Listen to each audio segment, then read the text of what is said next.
You are a failure, Sam, and you do not deserve to celebrate the new year with successful people like us. My brother Brandon's voice boomed across the crowded ballroom, silencing 50 of Chicago's elite. He pointed a manicured finger at me, his face twisted in a sneer that I had known since childhood. Look at her, everyone. This is what happens when you turn your back on family to pursue a dead-end freelance career. My mother laughed, the sound tinkling like broken glass, while my father shook his head in performative disappointment.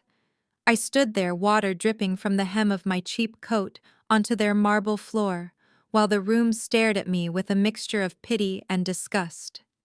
Then a voice cut through the tension. It was smooth, authoritative, and terrifyingly familiar to me, though not to my family. Actually, Brandon, she is not a failure.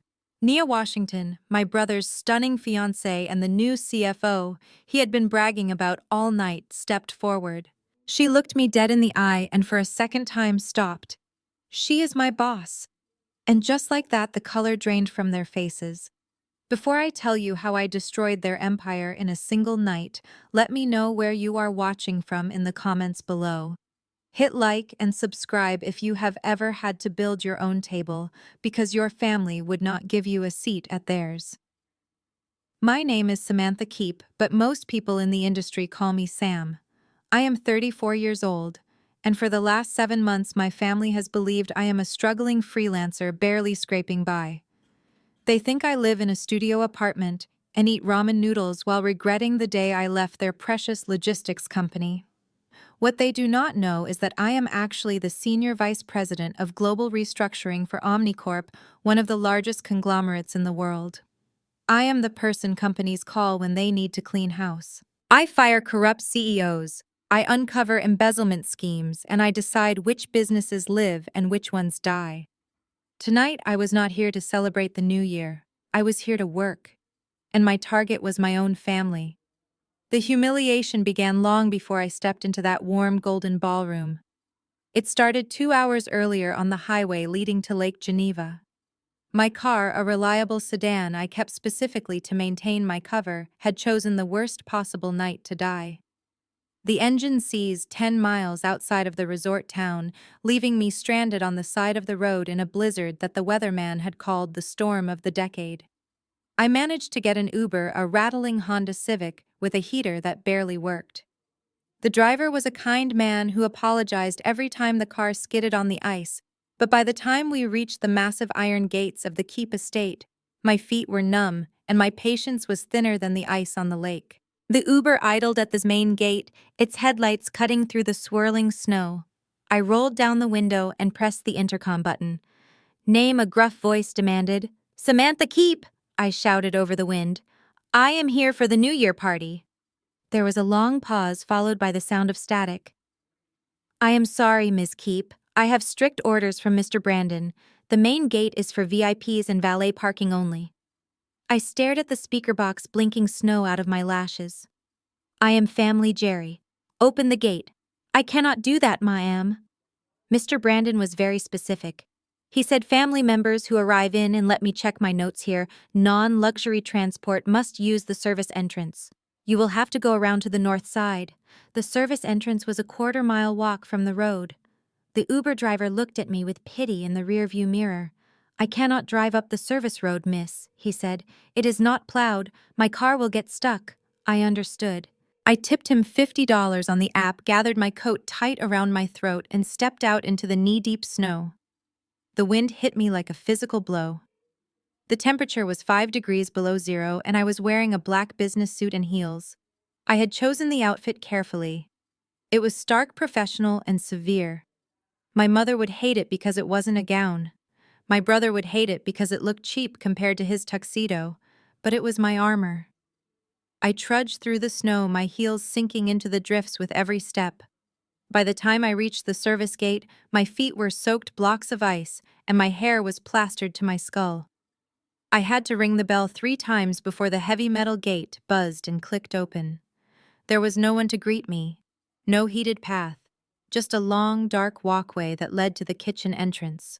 I walked past the garbage cans that were overflowing with empty champagne bottles and expensive food waste. I could hear the music thumping from inside the house, the sound of laughter and clinking glasses. It was a world I used to belong to, a world I had walked away from to save my soul. When I finally reached the back door, it swung open before I could touch the handle. Brandon stood there. My brother looked like a prince from a fairy tale if the prince was a narcissist with a gambling problem. He wore a midnight blue velvet tuxedo that probably cost more than my first car. In one hand, he held a crystal glass filled with amber liquid. In the other, he checked his gold watch. "You are late, Sam," he said, not moving to let me in. He leaned against the doorframe, blocking the warmth from the house. He looked me up and down, his lip curling in amusement as he took in my wet hair and shivering frame. "Uber trouble, I assume? Or did you have to take the bus part of the way?" "Let me in, Brandon," I said, my teeth chattering. "It is freezing." He took a slow sip of his drink, savoring it. "I have to be careful, Sam. I have very important guests inside. The CEO of Omnicorp might be stopping by later. I cannot have you dragging in slush and poverty germs." He laughed at his own joke. "Where did you get that suit, the Goodwill bargain bin?" "It fits you poorly." "It is professional," I said, trying to push past him. He put a hand on my chest, stopping me. His palm was warm, a cruel contrast to the cold biting at my skin. "Whoa, easy there. I am just doing a security check. We cannot have the help rushing in unannounced. I am not the help, Brandon. I am your sister." "Are you?" he asked, his voice dropping low and dangerous. "A sister would not have abandoned us 7 months ago. A sister would not have left me to handle the merger alone. You are a traitor, Sam. And tonight you are going to learn your place." He finally stepped aside, sweeping his arm in a mock gesture of welcome. "Come in. Try not to drip on the Persian rugs. Mom will have a fit." I stepped into the mudroom, the sudden heat making my frozen skin burn. I could feel the water squishing in my shoes. I took a moment to wipe my face with a paper towel from the counter, trying to salvage some dignity. Brandon watched me smirking. "Oh, and Sam, use the back hallway. We do not want you ruining the aesthetic of the main foyer." I ignored him and pushed through the swinging doors into the main house. The transition was jarring. One second I was in a sterile white hallway, and the next I was assaulted by gold and crystal. The ballroom was magnificent. I had to give my parents that. They knew how to spend money. Massive chandeliers dripped light onto the crowd. There were ice sculptures, a live jazz band, and waiters circulating with trays of caviar. I spotted my parents immediately. They were holding court near the fireplace, surrounded by a group of older men in suits. My father, Roger Keep, looked distinguished in his black tie, laughing loudly at something one of the men said. My mother, Nancy, was draped in silver sequins, her hand resting possessively on my father's arm. I took a deep breath and walked toward them. I needed to get this over with. As I approached, my father's eyes landed on me. His smile vanished instantly. He said something to the men, excused himself, and intercepted me before I could reach the group. He did not hug me. He did not ask if I was okay. He looked at my wet shoes and grimaced. "Samantha," he hissed, "look at you. You look like a drowned rat." "Hello to you too, Dad. Happy New Year." "Keep your voice down," he snapped, looking around nervously. "These are important investors. I told them you were working on a project overseas. Do not make me a liar. I am not overseas, Dad. I am right here." "Unfortunately," he muttered. He reached into his tuxedo jacket and pulled out a leather wallet. He thumbed through it, pulled out 5 $20 bills and thrust them toward me. "Here." I looked at the money, then at him. "What is this?" "It is $100, he said, shaking the bills at me. "Take it. I heard things are tight for you. Use it to pay for your taxi back to whatever hole you are living in. Just do not go around asking my guests for money. It reflects poorly on the brand." I felt a cold rage settle in my stomach, colder than the blizzard outside. He thought I was here to beg. He thought I was destitute. "I do not need your money, Dad," I said, my voice steady. "Just take it," he said, losing patience. He crumpled the bills and threw them at me. They hit my chest, and fluttered to the floor, landing in a puddle of melted snow from my shoes. Consider it charity. Now go find a corner and stay there until the toast is over. And for God's sake, try to look less pathetic. He turned his back on me and walked back to his investors, a bright, fake smile plastered onto his face. I stood there, the money at my feet. A waiter passing by looked at the bills, then at me, and quickly looked away, embarrassed on my behalf. I did not pick it up. I stepped over the money and walked deeper into the room. I needed a drink. I found a waiter and took a glass of champagne. I took a long sip, letting the bubbles burn my throat. "Ladies and gentlemen, attention please." Brandon's voice echoed through the room. He was standing on a small raised platform at the front of the ballroom, tapping a spoon against his glass. The room went silent. "Thank you all for coming to celebrate this historic night," he began, flashing his movie star smile. "Tonight is not just about the new year. It is about the future of Keep Logistics. As you know, we are on the verge of a monumental partnership with Omnicorp." There was a ripple of applause. Brandon basked in it. "But behind every great man, there is an even greater woman." He extended his hand toward the side of the stage. "I want to introduce you to the secret weapon who made this deal possible. The woman who came into my life 6 months ago and turned this company around. My fiancée and our new chief financial officer, Nia Washington." Nia stepped into the light. She was breathtaking. She wore a sleek emerald green gown that fit her like a second skin. Her hair was pulled back in a tight, elegant bun, and her makeup was flawless. She moved with a grace and power that made everyone else in the room look clumsy. She took Brandon's hand, but she did not look at him with adoration. She looked at him like a predator looking at a meal. Brandon wrapped an arm around her waist, pulling her close. "Nia is a genius," he announced. "She comes from the top tier of corporate finance. She is the one who streamlined our accounts, cut the dead weight, and prepared us for the merger. She is everything this family needed."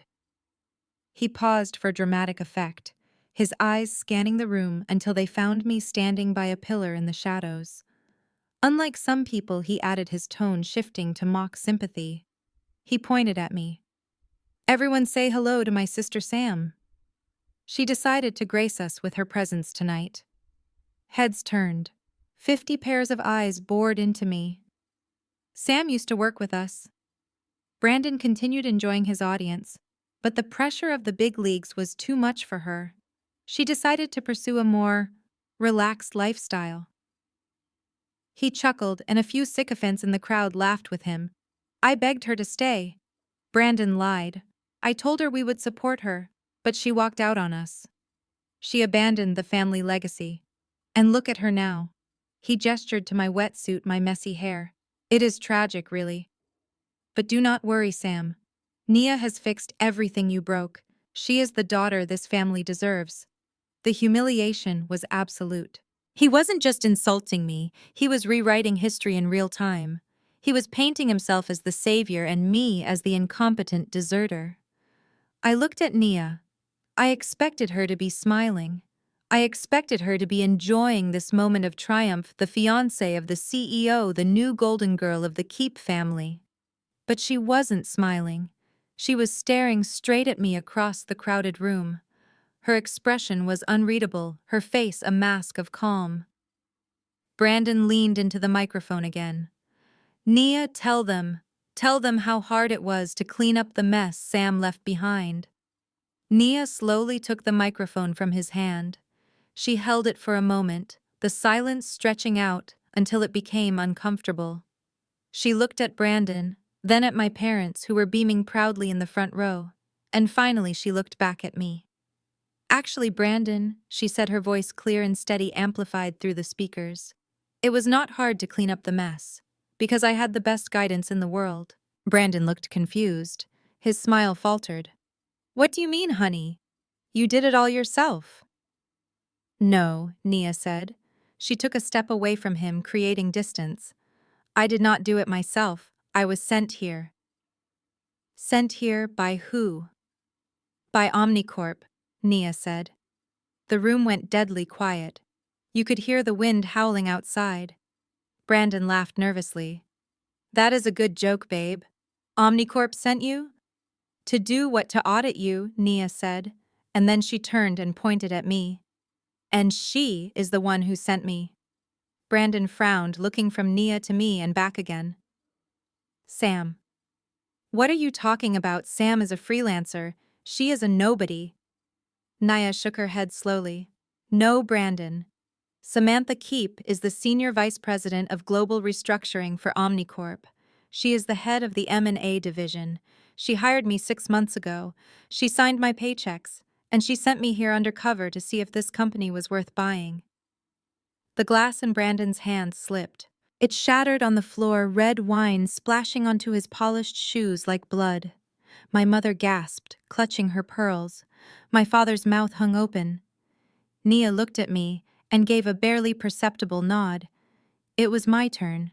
I set my champagne glass down on a passing tray. I straightened my jacket. I walked out of the shadows and into the center of the room. The crowd parted for me like the Red Sea. I didn't look like a drowned rat anymore. I looked like an executioner. I walked up the steps to the stage. I stood next to Nia. I looked at my brother who was trembling. Hello, Brandon, I said. Happy New Year. His face went pale, a ghostly white that matched the snow outside. But you left, he stammered. You quit. I did not quit, I said, my voice projecting to the back of the room without the microphone. I resigned from my position here so I could accept a promotion at the parent company. I needed to see what you would do when you thought no one was watching. And Brandon? I smiled, but it was not a nice smile. You failed the test. I turned to the crowd. I suggest you all finish your drinks quickly, because this party is officially over. And so is this company. My mother screamed. My father grabbed his chest. And I just stood there waiting for the real fireworks to begin. I retreated to the guest powder room, which was larger than my entire living room back in New York. The walls were lined with hand-painted silk wallpaper, and the faucets were solid gold shaped like swans. I grabbed a stack of monogrammed hand towels and started frantically patting down my soaked hair, trying to salvage some shred of dignity before facing the wolves again.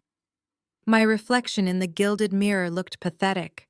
My mascara had run down my cheeks like war paint gone wrong, and my skin was pale from the biting cold outside. I looked exactly like what my brother had called me, a drowned rat. The door flew open with such force it banged against the marble wall, making me jump. My mother Nancy stood there breathing hard, her chest heaving beneath a diamond necklace that probably cost more than my college tuition. She did not ask if I was okay. She did not offer a dry coat or a warm drink. She just stepped inside, locked the door behind her with a sharp click, and looked me up and down with pure, unadulterated disgust. Look at you, she spat out, her voice dripping with venom. You look like a wet dog, Sam. A wet, pathetic dog that dragged itself in from the gutter to ruin my party. I stood up straighter, tossing the damp towel into the hamper. I am fine, Mother, I said, keeping my voice level. I just need a moment to dry off. The storm is bad out there. You are not fine, she hissed, stepping closer, her expensive perfume clouding the small space. You are a disaster. Do you have any idea who is out there tonight? The CEO of Omnicorp might show up. We have investors from Dubai. We have the mayor. And you walk in here wearing a cheap black suit like you are going to a funeral. This is my style, Mom, I replied, turning back to the mirror to wipe the smudge from under my eye. I work in corporate restructuring, not a beauty pageant. And that is exactly your problem, she interrupted, cutting me off with a dismissive wave of her manicured hand. You have no style, no grace, no ambition. Look at Nia. I froze. I knew she would bring her up. Nia. She continued, her eyes lighting up as she said the name. She is 30 years old, Sam. 30. 4 years younger than you. And she is the CFO of a major division. She walks in a room and people stop talking. She commands respect. She wears gowns that fit. She knows how to charm investors. She is everything a mother could want in a daughter. The comparison stung, but I refused to let her see it bleed. Nia is impressive. I agreed, my voice calm. She is very good at what she does. She is better than good, my mother snapped. She is elite. She is saving this family while you abandoned it. You are 34 years old, Sam. What do you have to show for it? No husband, no children, no real job, just some freelance consulting gig that probably barely pays the rent. You are empty-handed. You are a ghost in your own life. I turned to face her fully, my patience snapping. I did not abandon the family, Mom. I left because I refused to go to prison for Brandon. My mother froze. Her eyes narrowed into dangerous slits. Keep your voice down, she whispered furiously. Do not dare speak about that. Why not? I asked, stepping forward. Are you afraid the investors from Dubai will hear that your precious son moved $2.4 million from the employee pension fund into his personal offshore account last May? Are you afraid they will find out I was the one who caught him? You are a liar, she hissed, her face flushing red. Brandon told us everything. He said it was an accounting error. He said you tried to frame him because you were jealous of his success. You were always jealous, Sam. Even when you were little, you could not stand that Brandon was special. Special. I laughed, a harsh, dry sound that echoed off the tile. He is a criminal, Mom, and you are enabling him. I left because I have a CPA license to protect. I have ethics. I refuse to sign those audits. Ethics, she scoffed as if the word was a dirty joke. Ethics do not buy penthouses, Sam. Ethics do not get you invited to galas. Ethics leave you stranded in the snow waiting for an Uber while your brother runs an empire. You call that success. I call it stupidity. You walked away from a seat at the table to eat scraps. She moved to the mirror, fixing a stray hair on her perfect coiffure, refusing to look at me directly anymore. You know, she said, her voice dropping to a conversational tone that was somehow more terrifying than her shouting. When I was pregnant with you, I prayed for a girl. I wanted a daughter I could mold. Someone who would carry on the Keep legacy with elegance. Someone like Nia. She turned back to me, her eyes cold and dead, devoid of any maternal warmth. Instead, I got you. A stubborn, ungrateful, plain little thing who thinks she is better than everyone else. I look at you, Sam, and I do not see potential. I see wasted space. I see my biggest mistake. I felt the air leave my lungs. It was not the first time she had been cruel, but it was the first time she had been this explicit. You do not mean that, I whispered. I do, she said, adjusting her diamond earring. I regret giving birth to you, Sam. Every single day. If I could go back and change it, I would. Brandon is my legacy. Nia is the daughter I chose. You are just a biological accident that I have been tolerating for 34 years. She unlocked the door, her hand lingering on the brass handle. Fix your face, she commanded without looking back, and stay out of the photos. I do not want anyone to know we are related tonight. She walked out, leaving me alone in the silence. I stared at the closed door, my hands trembling not from the cold, but from the sheer violence of her words. She regretted me. She thought I was a failure because I refused to steal.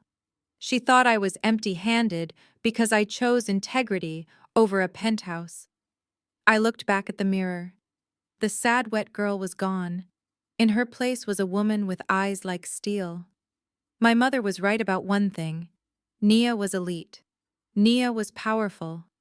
But what my mother did not know, what none of them knew, was that the woman she admired so much, the woman she wished was her daughter, reported directly to me.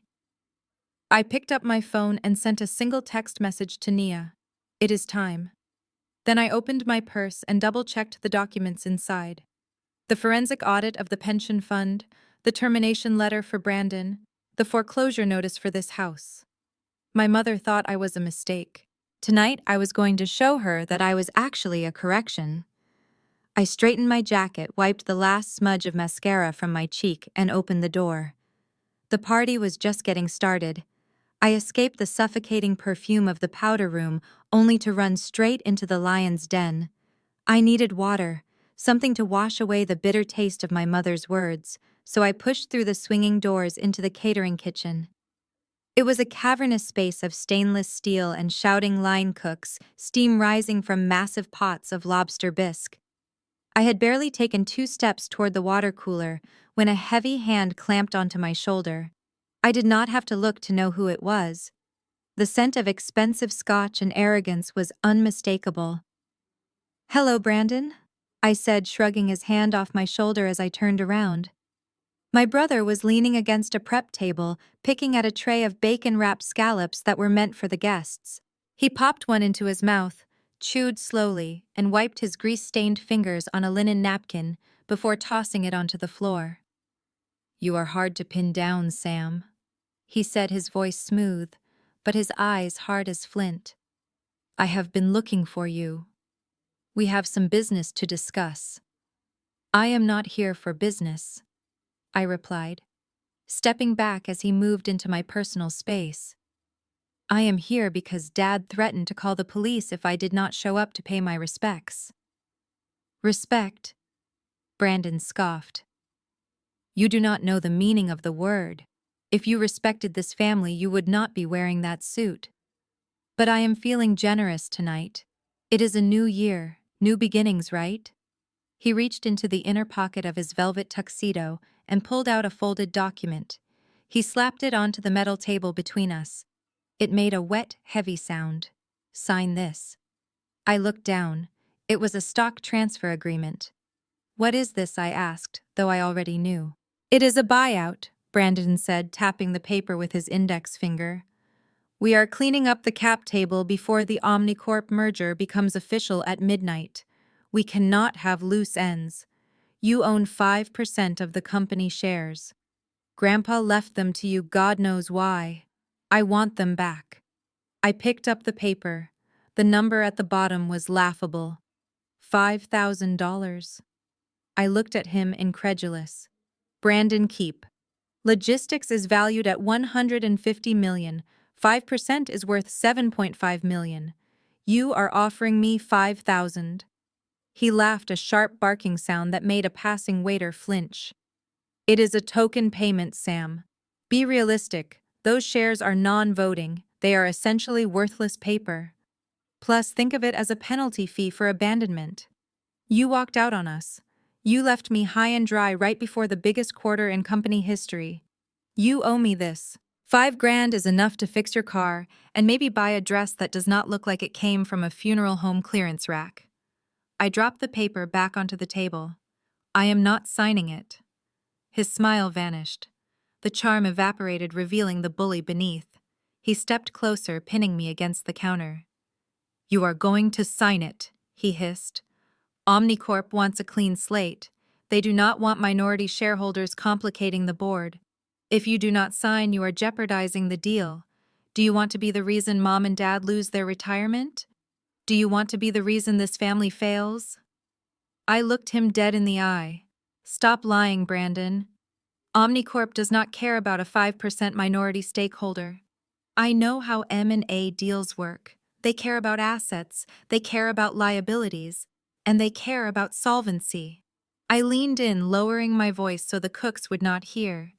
"You do not want my shares to clean up the cap table. You want them to plug a hole." Brandon blinked, a flicker of uncertainty crossing his face. "What are you talking about?" "I am talking about the pension fund," I said. He froze. "I am talking about the $2.4 million that went missing 7 months ago." I continued, my voice steady and cold. "I am talking about the wire transfers to that shell company in the Cayman Islands.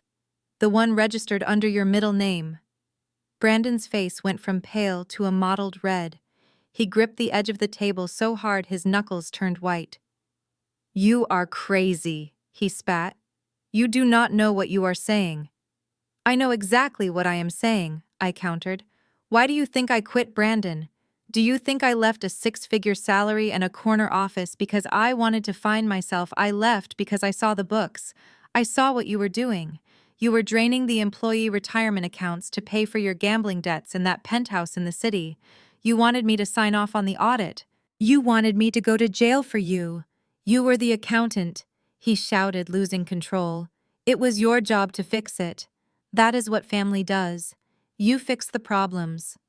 My job was to protect the company, not cover up your crimes, I said. I refused to sign those papers then, and I am refusing to sign this paper now. You are trying to buy my shares for pennies so you can liquidate them and put the cash back into the pension fund before Omnicorp auditors take a final look tonight. That is the plan, isn't it? You are terrified they are going to find the gap. He lunged at me. He grabbed my arm, his fingers digging into my bicep with bruising force. You listen to me, you little rat, he snarled, his face inches from mine. You are going to sign that paper. You are going to take the $5,000 and you are going to say thank you. If you say one word about the pension fund to anyone, I will destroy you. I will tell everyone you embezzled the money before you left. I will plant evidence on your laptop. I have the best lawyers in Chicago. Who do you have? You are a nobody, a broke, lonely nobody. I looked at his hand on my arm, then up at his face. I didn't feel fear anymore. I felt disgust. Let go of me, Brandon. Sign the paper. No.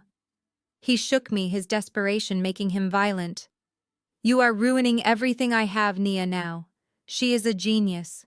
She fixed the books. She smoothed it all over.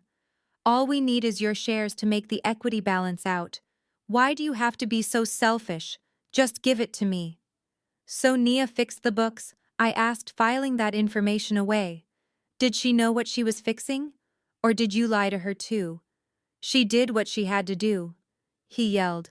She loves me. She is loyal, unlike you. He released my arm and shoved me backward. I stumbled, my hip hitting the metal counter hard. Get out of my sight, he said, breathing heavily. You have until midnight. If that paper is not signed by the time the ball drops, I am going to make sure you never work in this town again. I will blacklist you from every firm in the state. I will ruin you, Sam. Do you hear me? I will bury you. I straightened my jacket, wincing at the pain in my arm.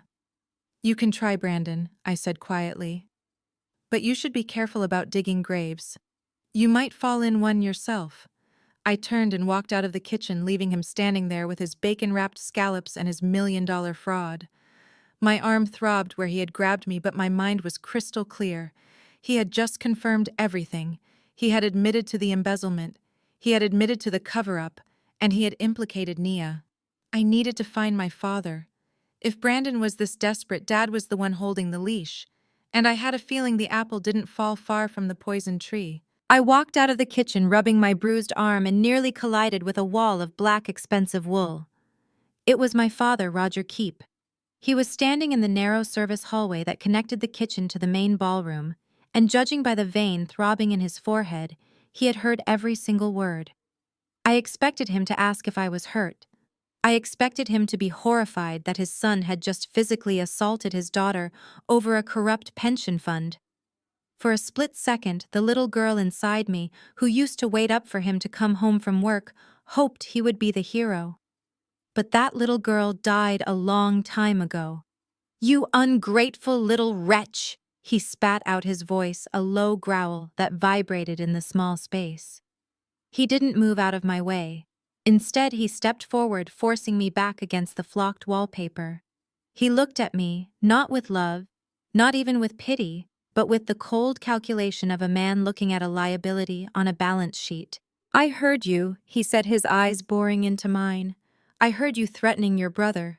I heard you trying to blackmail him with ancient history. Is this why you came back, Sam? To extort us? To ruin the greatest night of our lives because you cannot stand to see us succeed without you? I straightened my spine, refusing to cower. It is not ancient history, Dad, I said, my voice trembling slightly despite my best efforts. It is felony embezzlement. Brandon stole $2.4 million from the people who built your company, the drivers, the warehouse workers. He stole their retirement to buy a penthouse, and now he is trying to cover it up before Omnicorp looks at the books. So what? Roger snapped, cutting me off with a sharp chop of his hand. It was a bridge loan. He needed liquidity to maintain appearances during the negotiations. Appearance is everything in this business, Sam. You would know that if you had ever made it past mid-level management. Brandon has vision. He has the killer instinct. He did what was necessary to close the deal. And we are going to put the money back the second the wire from Omnicorp hits our account. No one gets hurt. Unless the deal falls through, I countered. Then the money is gone forever, and those workers lose everything. The deal will not fall through, he hissed, leaning in close enough that I could smell the scotch on his breath. Unless you open your mouth. And that is why we are having this conversation, Samantha. Because I need to make sure you understand the consequences of stupidity. He adjusted his cufflinks, a gesture of casual wealth that felt like a threat. You think you are holding a smoking gun? He said, his voice dropping to a terrifyingly conversational volume. But you are holding a water pistol, and you are pointing it at a tank. Who do you think people are going to believe, Sam? Look at you. You are soaking wet. You are wearing a suit that looks like it came from a discount rack. You have no job, have no address that anyone knows of, no reputation. You are a nobody. He gestured toward the ballroom where the music and laughter swelled.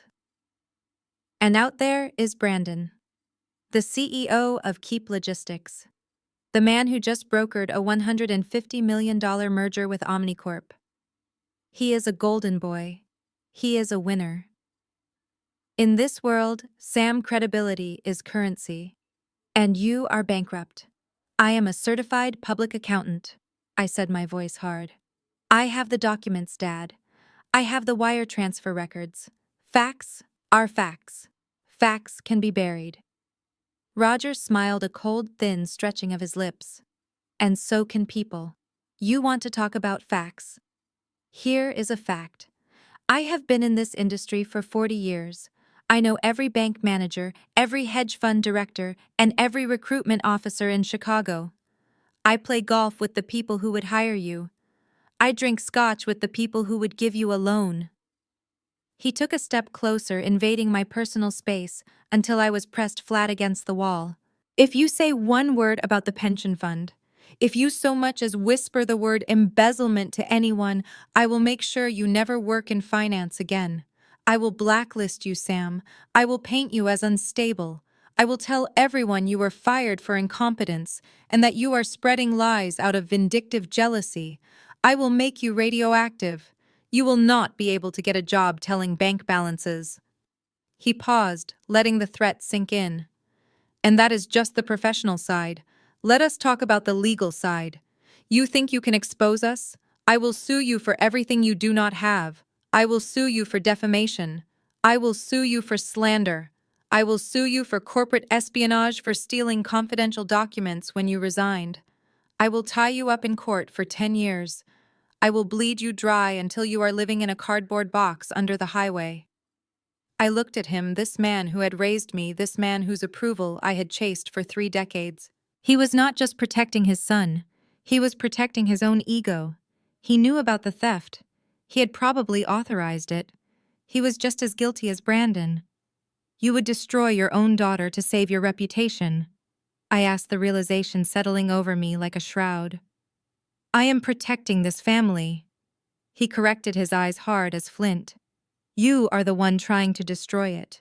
You are the cancer, Sam. And sometimes you have to cut out the cancer to save the body. He reached into his pocket and pulled out a handkerchief, dabbing sweat from his upper lip. You have a choice, he said. You can walk back into that kitchen, sign the transfer agreement for your 5%, and take the $5,000 Brandon offered. It is a gift, Sam. Take it. Go back to your little life and pretend none of this happened. Or you can walk out that door with nothing and spend the rest of your life looking over your shoulder, waiting for me to crush you. I looked past him through the crack in the swinging doors. I could see the guests mingling. I could see my mother laughing with a glass of champagne in her hand. They looked so perfect, so untouchable. You are bluffing, I said, though my heart was hammering against my ribs. You cannot silence the truth forever, Dad. Omnicorp has auditors. They will find it. Omnicorp wants this deal as much as we do. Roger scoffed. They are not looking for problems, they are looking for synergies. Naya handled the due diligence. She knows what to show them and what to hide. She is a team player. Unlike you. Nia, I repeated. So she is in on it too. She is family, Roger said with finality. She is marrying Brandon. She understands loyalty. She understands that you do what it takes to win. Now make your choice, Sam. The pen or the sword. I looked at him one last time, memorizing every line of his face, every ounce of his arrogance. He really believed he had won. He really believed that power and intimidation were enough to bend reality to his will. He had no idea that the auditor he was so dismissive of, the Omnicorp executive he was terrified of, was standing right in front of him. I will not sign it, I said quietly. Roger's face turned a dangerous shade of purple. Then you are dead to me, he spat. Get out of my house. If I see you when the ball drops, I will have security throw you into a snowbank. And tomorrow morning, I am calling every firm in the city. Your career is over, Samantha. You are finished. He turned on his heel and stormed back toward the ballroom, adjusting his tuxedo jacket as he went, instantly transforming from a monster back into the charming host. I stood alone in the hallway, my hands shaking not from fear, but from adrenaline. He had just given me everything I needed. He had confirmed the conspiracy. He had confirmed the cover-up, and he had confirmed that he would stop at nothing to silence me. He thought he was threatening a helpless freelancer. He didn't know he was threatening the executioner. I waited until he disappeared into the crowd, then I pulled my phone from my pocket. I stopped the recording app that had been running since I left the kitchen. Every threat, every admission, every word of his blackmail was captured in crystal clear, digital audio. I saved the file and uploaded it to the secure Omnicorp cloud server. Then I texted Naya. He confessed. We have him. I took a deep breath, smoothing the lapels of my cheap suit. My father had promised to destroy my career. He had promised to make me radioactive. He had no idea that I was already the bomb, and the timer had just reached 0. I walked toward the bathroom to meet Nia. It was time to compare notes, and it was time to prepare for the end of the Keep dynasty. I pushed through the heavy oak door of the ladies' lounge and locked it behind me, my hands trembling with a mixture of adrenaline and rage. The silence in the room was absolute, a stark contrast to the cacophony of the kitchen and the aggressive whispers of the hallway. The bathroom was larger than my first apartment, swathed in cream-colored marble and gold leaf, with fresh orchids in crystal vases on every surface. It was a shrine to my mother's vanity, a place designed to make you feel small and imperfect. I moved to the sink, gripping the cold porcelain edge until my knuckles turned white. My father's threats were still ringing in my ears. He was going to destroy me. He was going to sue me. He was going to erase my existence from the professional world. He believed every word he said because for 30 years he had never lost. He was a steamroller, and everyone else was just pavement. I splashed cold water on my face, trying to wash away the heat of the confrontation. When I looked up, water dripping from my chin, I saw her in the mirror, standing behind me like a ghost in emerald green silk. Nia Washington. I had not heard her enter. She must have been in one of the private stalls when I came in. She stood perfectly still, her hands resting on the marble vanity, her expression unreadable. Up close, she was even more striking.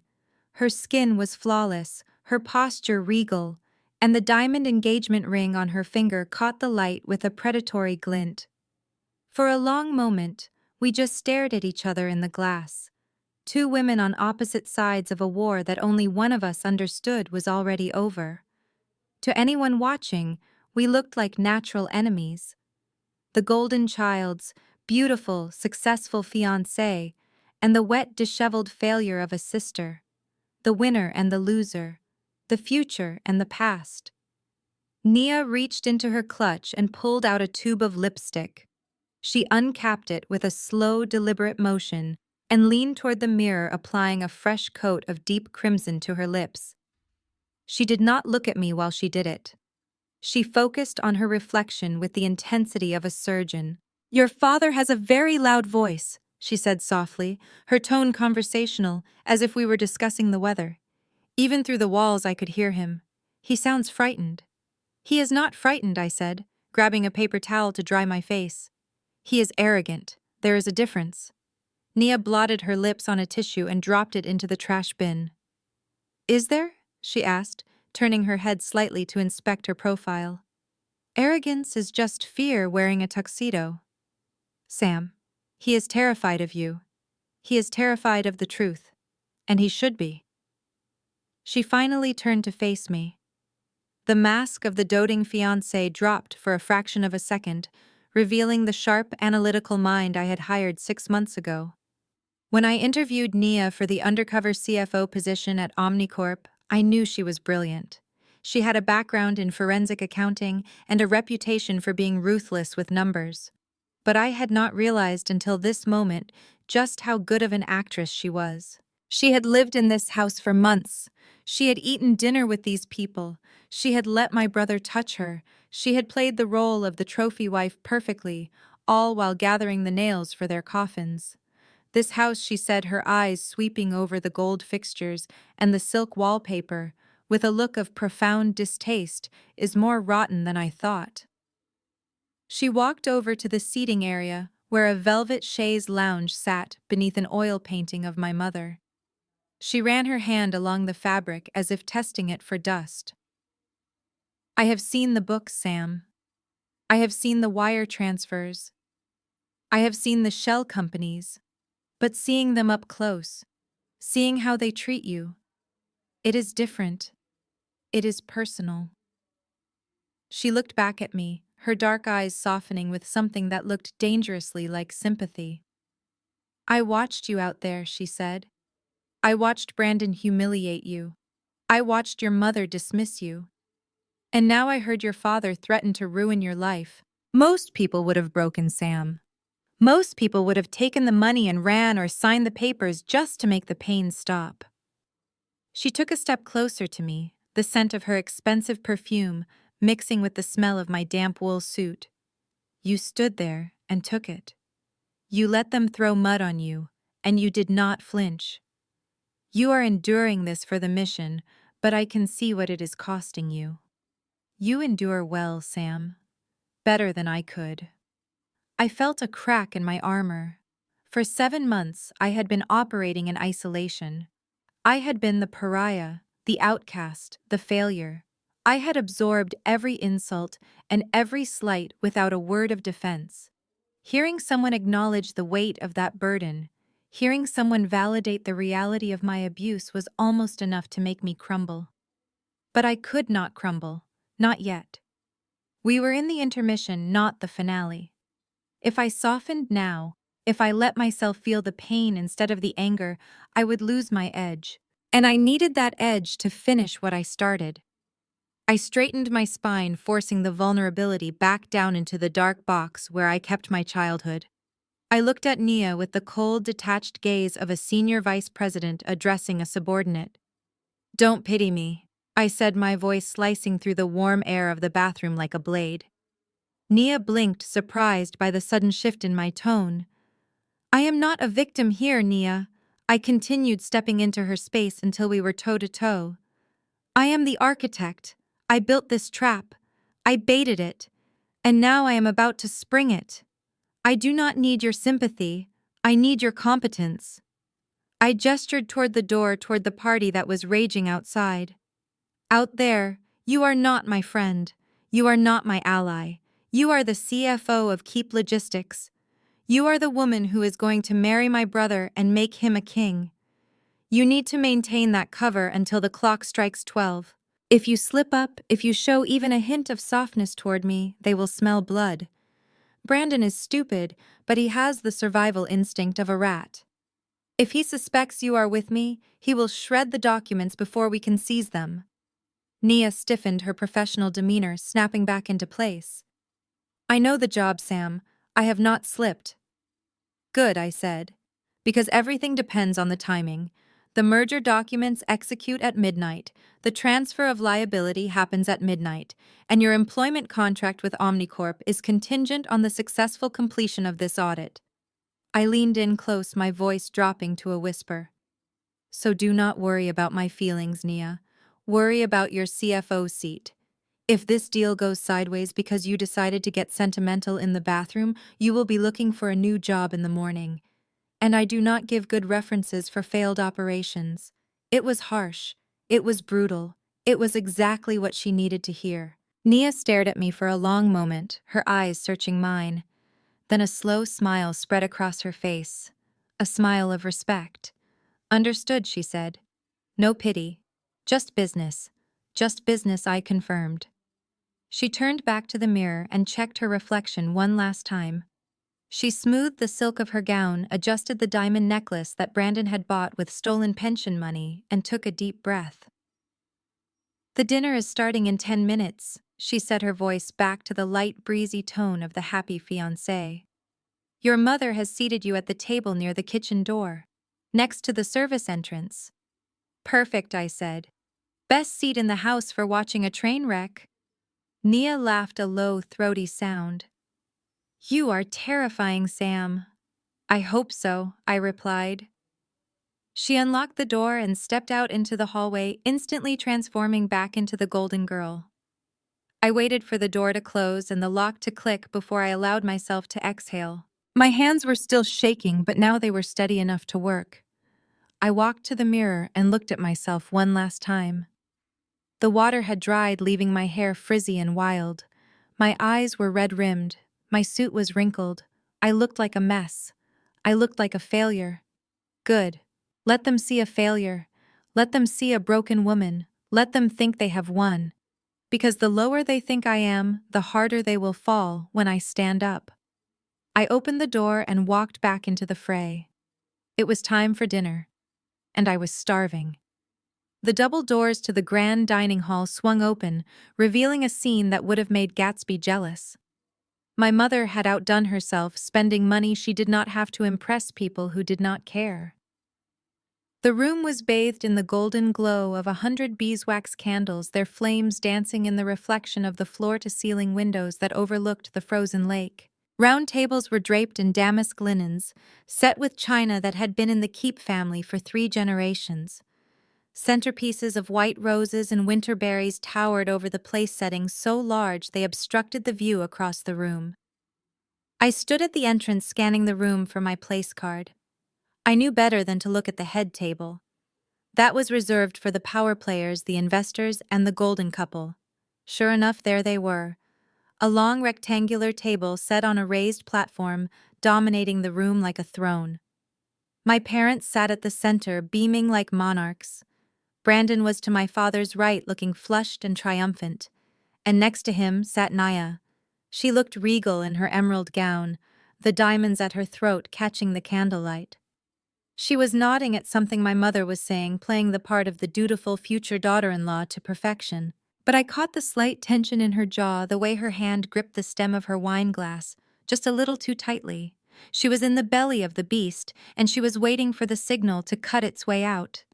I moved through the crowd, searching for my name. I checked the tables near the front, then the middle. Nothing. I kept walking, moving further and further back, past the investors, past the distant cousins, past the neighbors my mother tolerated but secretly despised. Finally, I found it. Table 19. It was shoved into the far back corner of the room, wedged between a decorative ficus tree and the swinging door that led to the service kitchen. Every time a waiter burst through the door with a tray of hot food, a blast of stale air and the smell of grease hit the table. The tablecloth here was plain white cotton, not damask. The centerpiece was a single sad carnation in a bud vase, and my dinner companions were the outcasts of the evening. There was Great-Aunt Mildred, who was 92 and mostly deaf. There were the 2 teenage children of my father's golf partner, who were glued to their phones and clearly wished they were dead. And there was an empty chair with a simple cardstock nameplate that read, Samantha, not Sam, Samantha. My mother's final petty dig using the full name she knew I hated because she said it sounded more distinguished. I pulled out the chair. It was wobbly. Of course it was. I sat down my back to the wall, trying to make myself as small as possible. The draft from the kitchen door cut through my damp suit, sending a fresh shiver down my spine. From this vantage point, I was practically invisible to the rest of the room, a ghost at the feast. I watched as the servers began to circulate, pouring wine. It wasn't just any wine.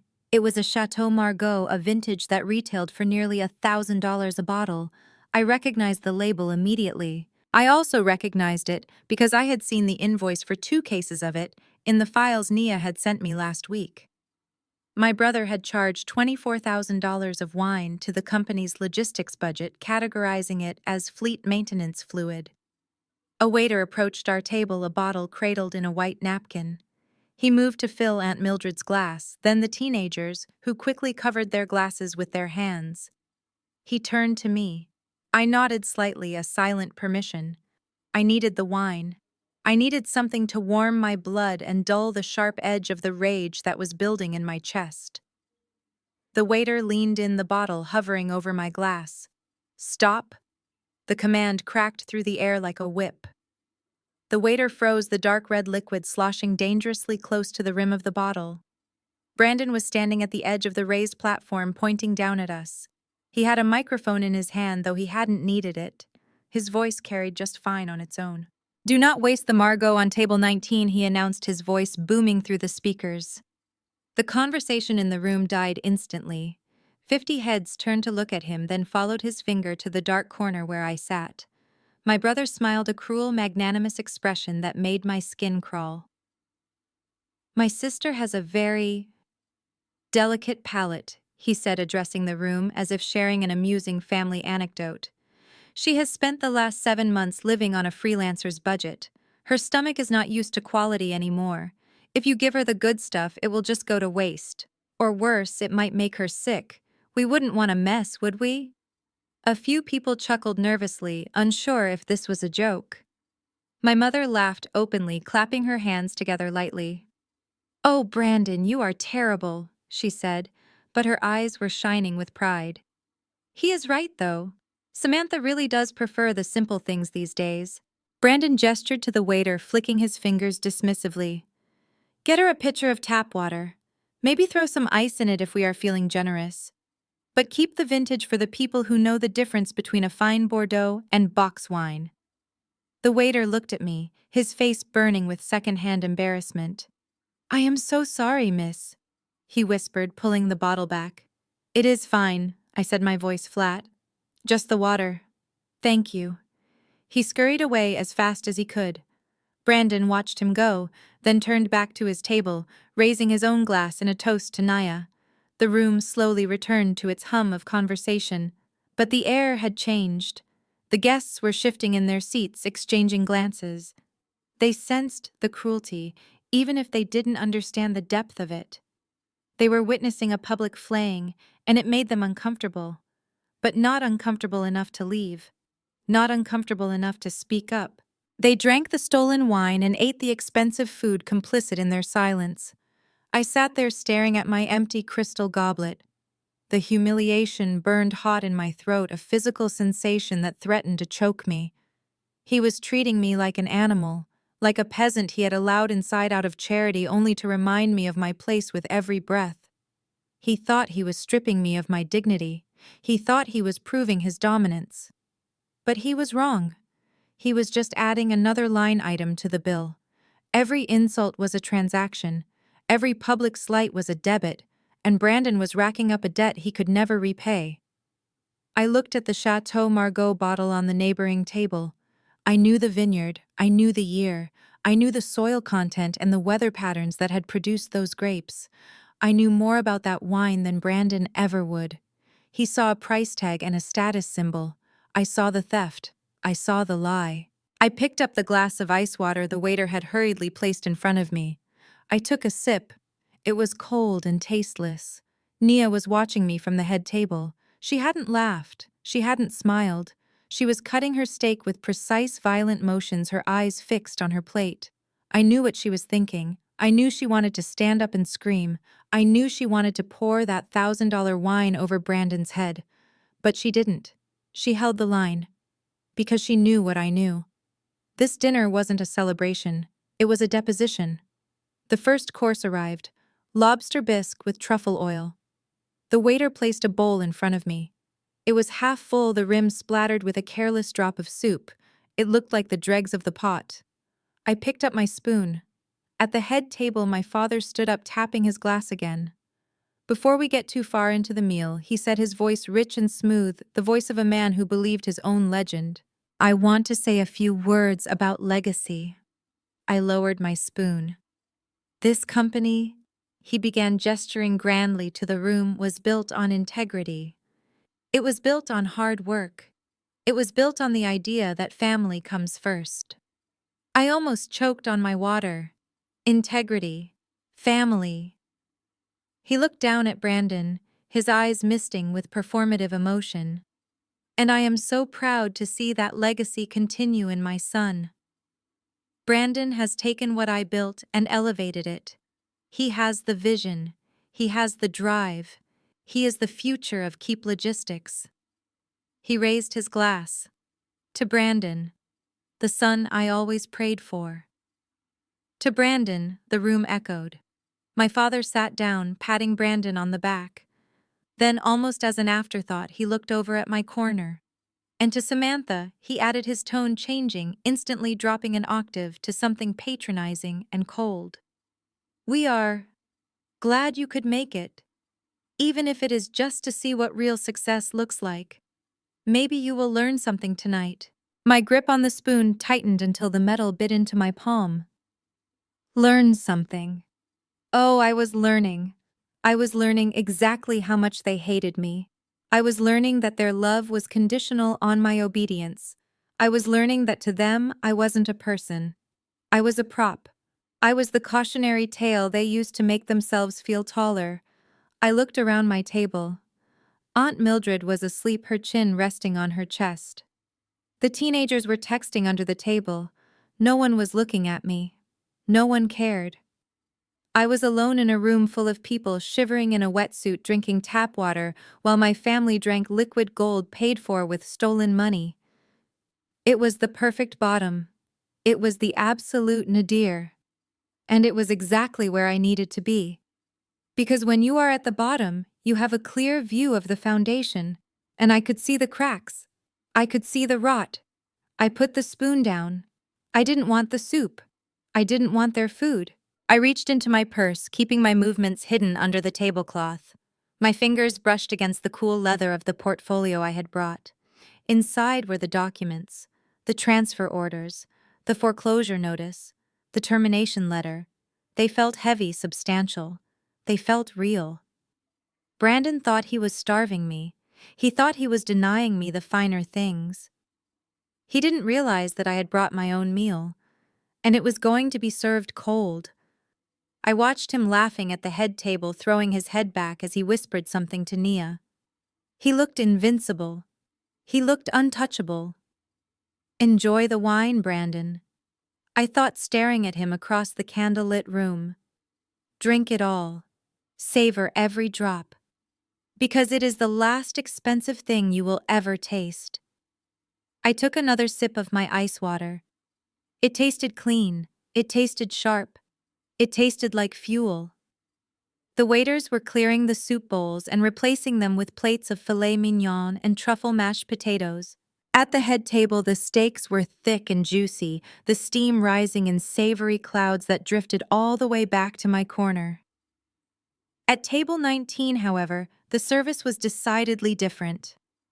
The waiter slid a plate in front of me that contained a dry dinner roll and a small heap of steamed broccoli. He did not make eye contact. It was another petty instruction from Brandon, no doubt. Starve the beast. Make her feel the hunger. I did not touch the roll. I sat with my hands folded in my lap, watching the room eat, watching them slice into the meat that my brother had paid for with stolen money.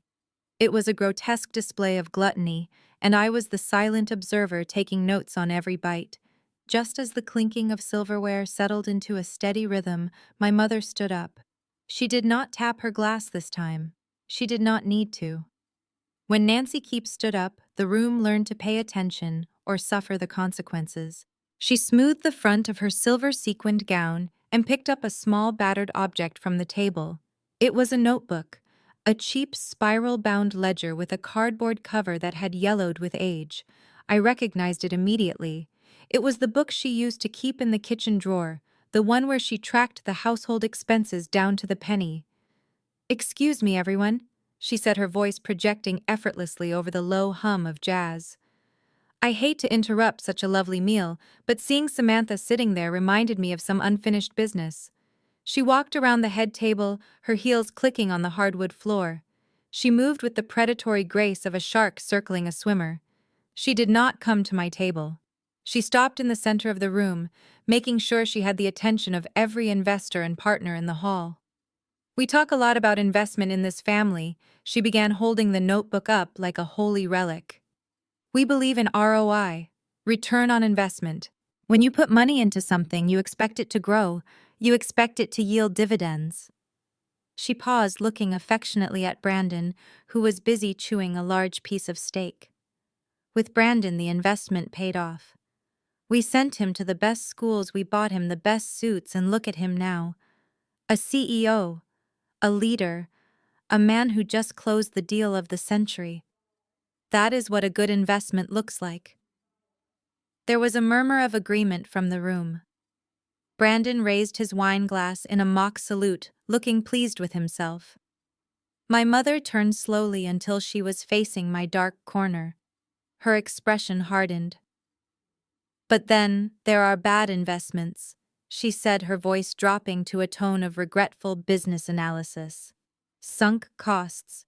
Assets that simply refuse to perform no matter how much capital you pour into them." She opened the notebook.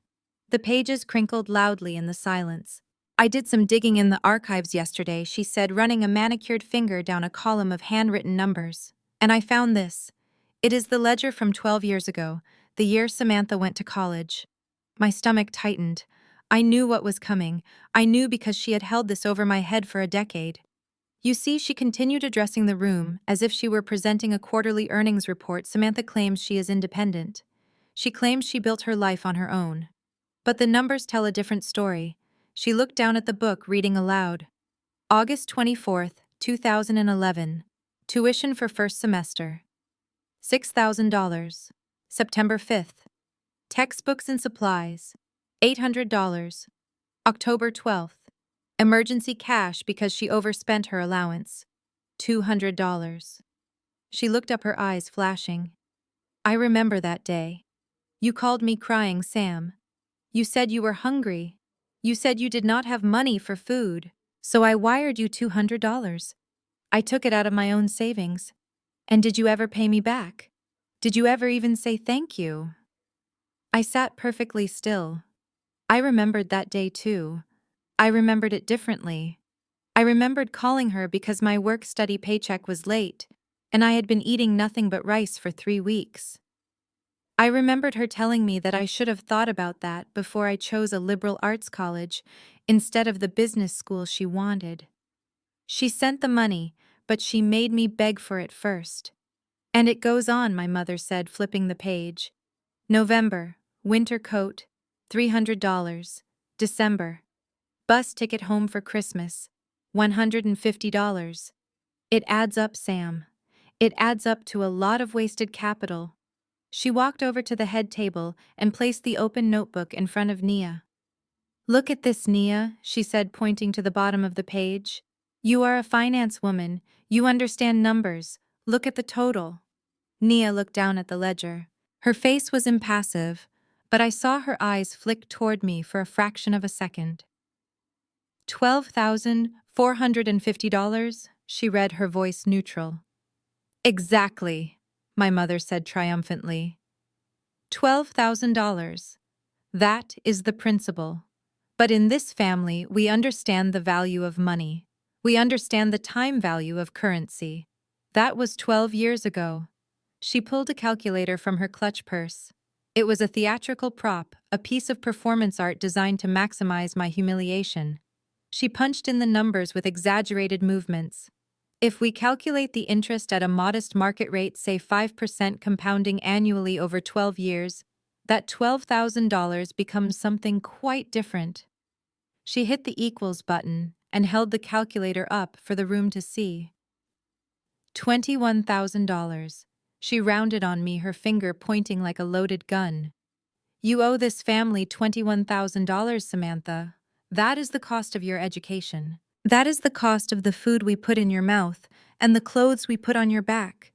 You sit there in your cheap suit drinking our water and you act like a victim, but you are a debtor. You are in the red, and I think it is time to collect. The room was deadly silent. The investors were looking at their plates, clearly uncomfortable with this public airing of family laundry. But they did not speak up. They did not stop her. They were watching a train wreck and they could not look away. My mother turned back to Nia, seeking validation. You see what I have to deal with, Nia? She said, her voice dropping to a conspiratorial whisper that was still loud enough for the microphone to pick up. I have to support her. I have to carry her dead weight. I am basically running a charity here. I have been nursing a viper in my bosom for 30 years. It is exhausting. Nia looked at the ledger, then up at my mother. It is certainly a detailed record, Nancy, she said carefully. You kept very track. I had to, my mother sighed. With Samantha, you have to watch every penny. She would bleed us dry if we let her. She has no concept of fiscal responsibility. She thinks the world owes her a living. She walked back to the center of the room, closing the notebook with a snap. So here is the deal, Sam, she said, her voice hard and final. Since you are clearly struggling, since you cannot even afford a car to get here tonight, I am going to make you an offer. You sign over those shares to Brandon tonight, and we will forgive the debt. She smiled, a benevolent shark. We will call it even, $20,000 for your 5%. It is more than fair. In fact, it is generous. It is a bailout. And frankly, it is the only way you are ever going to get out of this hole you have dug for yourself. She waited for my response. The whole room waited. They expected me to cry. They expected me to beg. They expected me to be crushed by the weight of the debt she had just fabricated out of thin air. But I wasn't crushed. I was calculating. I looked at the dry roll on my plate.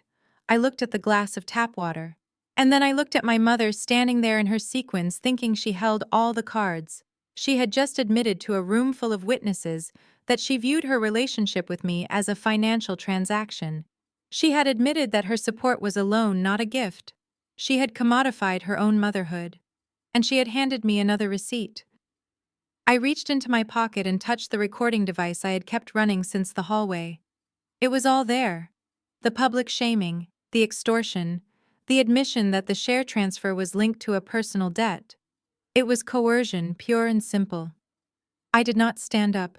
I did not raise my voice. I simply picked up my glass of water and took a sip. I will take it under advisement. Mother, I said, my voice flat and emotionless. My mother scoffed. Advisement. Listen to her. She thinks she is a lawyer now. You do not have time for advisement, Sam. You have until midnight. Or else I am handing this ledger to our attorneys and we will garnish your wages. Assuming you even have any wages to garnish. She laughed again, and the sound was like nails on a chalkboard. Nia, look at her, she said, shaking her head. Just look at her. It is pathetic, isn't it? I am so glad Brandon found you. I am so glad I finally have a daughter who knows the value of $1. You would never let a debt like this go unpaid, would you, Nia? Nia looked at me across the room. Her eyes were dark and unreadable. No, Nancy, she said, her voice smooth as silk. I believe in settling accounts, every single penny. My mother beamed, taking it as agreement. She did not hear the threat in Nia's voice. She did not know that Nia was talking about a very different kind of debt. A debt that was about to come due with interest that no calculator could tally. My mother returned to her seat, looking satisfied. She picked up her fork and cut into her steak, dismissing me as if I were a servant she had just reprimanded. The conversation at the table slowly resumed, a low murmur of shock and gossip. I sat there and watched them eat. I watched Brandon refill his glass with the wine he had stolen. I watched my father nod in agreement with whatever the investor next to him was saying. I watched my mother bask in the glow of her own cruelty. They thought they had buried me. They thought the weight of $20,000 would break my back. They didn't know I was sitting on a pile of evidence worth millions. I looked at the clock on the wall. 11:15. 45 minutes left. I picked up the dry roll and took a bite. It tasted like cardboard. But I swallowed it anyway. I needed the energy. Because when the clock struck 12, I wasn't just going to cancel the debt. I was going to foreclose on their lives. The main course plates were cleared away by an army of silent servers, leaving behind only the heavy scent of roasted meat and the clinking of dessert spoons. The lights dimmed slightly, shifting the atmosphere from dining to celebration. It was time for the spectacle. My brother never did anything quietly. If he bought a car, he made sure the neighbors heard the engine. If he closed a deal, he made sure the county heard the cork pop. And if he gave a gift, he made sure there was an audience to witness his generosity. Brandon tapped the microphone again, the feedback whine cutting through the jazz music like a dental drill. He stood center stage, bathed in a spotlight that made his velvet tuxedo look even more plush. Beside him, a small mountain of wrapped boxes sat on a table, each one adorned with silk ribbons and gold foil. "Attention, everyone," he called out, his face flushed with wine and victory. "Before we bring out the champagne for the midnight toast, I have a few tokens of appreciation to distribute. You know they say success is lonely at the top, but I say that is only true if you do not bring your people up with you." He gestured to our parents, who were practically vibrating with anticipation in their seats. "Mom, Dad, come on up here." My parents rose from their chairs with the practiced grace of royalty. My mother smoothed her sequins, my father buttoned his jacket. They ascended the stairs to the stage, beaming at the applause that rippled through the room. They looked at Brandon with such naked adoration, it made my stomach turn. This was the son they had created, the monster they fed. "You two built the foundation," Brandon said, his voice trembling with manufactured emotion. "You started Keep Logistics with one truck and a dream. You sacrificed everything to give me the platform I stand on today. And now that we are merging with Omnicorp, now that we are going global, I want to make sure you get the rest you deserve." He handed them a sleek, flat envelope made of heavy cardstock. My mother opened it, her manicured fingers trembling. She pulled out a brochure and 2 golden tickets. 2 weeks, he announced. The Royal Penthouse Suite at the Four Seasons in the Maldives, first-class airfare, private yacht transfer, all-inclusive. You leave on Tuesday. My mother screamed a sound of pure delight that pierced the air. She threw her arms around Brandon, sobbing into his shoulder. My father shook his hand vigorously, pumping it up and down, like he was trying to strike oil. "You deserve it," Brandon said loud enough for the back row to hear. "You raised a winner. Now go enjoy the fruits of your labor." The crowd cheered. They clapped for the dutiful son, rewarding his aging parents. They did not know that the $30,000 for that trip had come directly from the maintenance budget for the fleet. They did not know that the trucks were running on bald tires, so my parents could sip coconuts on a private beach. I watched them, knowing that every mile they flew was paid for with the safety of our drivers. Brandon waited for the applause to die down before turning his attention to the head table. And now, he said, his voice dropping to a seductive purr, "For the woman who stole my heart and balanced my books. Nia, come here." Nia stood up. She moved slowly, deliberately. She walked up the stairs with her head held high, her face a mask of serene beauty. She did not look at Brandon with love, she looked at him with the patience of a spider watching a fly struggle in the web. He reached for a long, slender black velvet box. He opened it, revealing a strand of South Sea pearls that glowed with a luster that could only be natural. They were enormous, perfect spheres of creamy white. "For my future wife," Brandon said, taking them out of the box. "Pearls for wisdom, pearls for loyalty, pearls because you are the rarest thing I have ever found." He stepped behind her, fastening the clasp around her neck. The pearls sat heavy against her skin, a cold weight. It looked less like jewelry and more like a collar, a very expensive collar for a very prized pet. Nia touched the pearls, her fingers lingering on the cold gems. "Thank you, Brandon," she said into the microphone, her voice smooth and devoid of emotion. "They are heavy." He laughed, taking it as a compliment. "Only the best for you, babe. Only the best."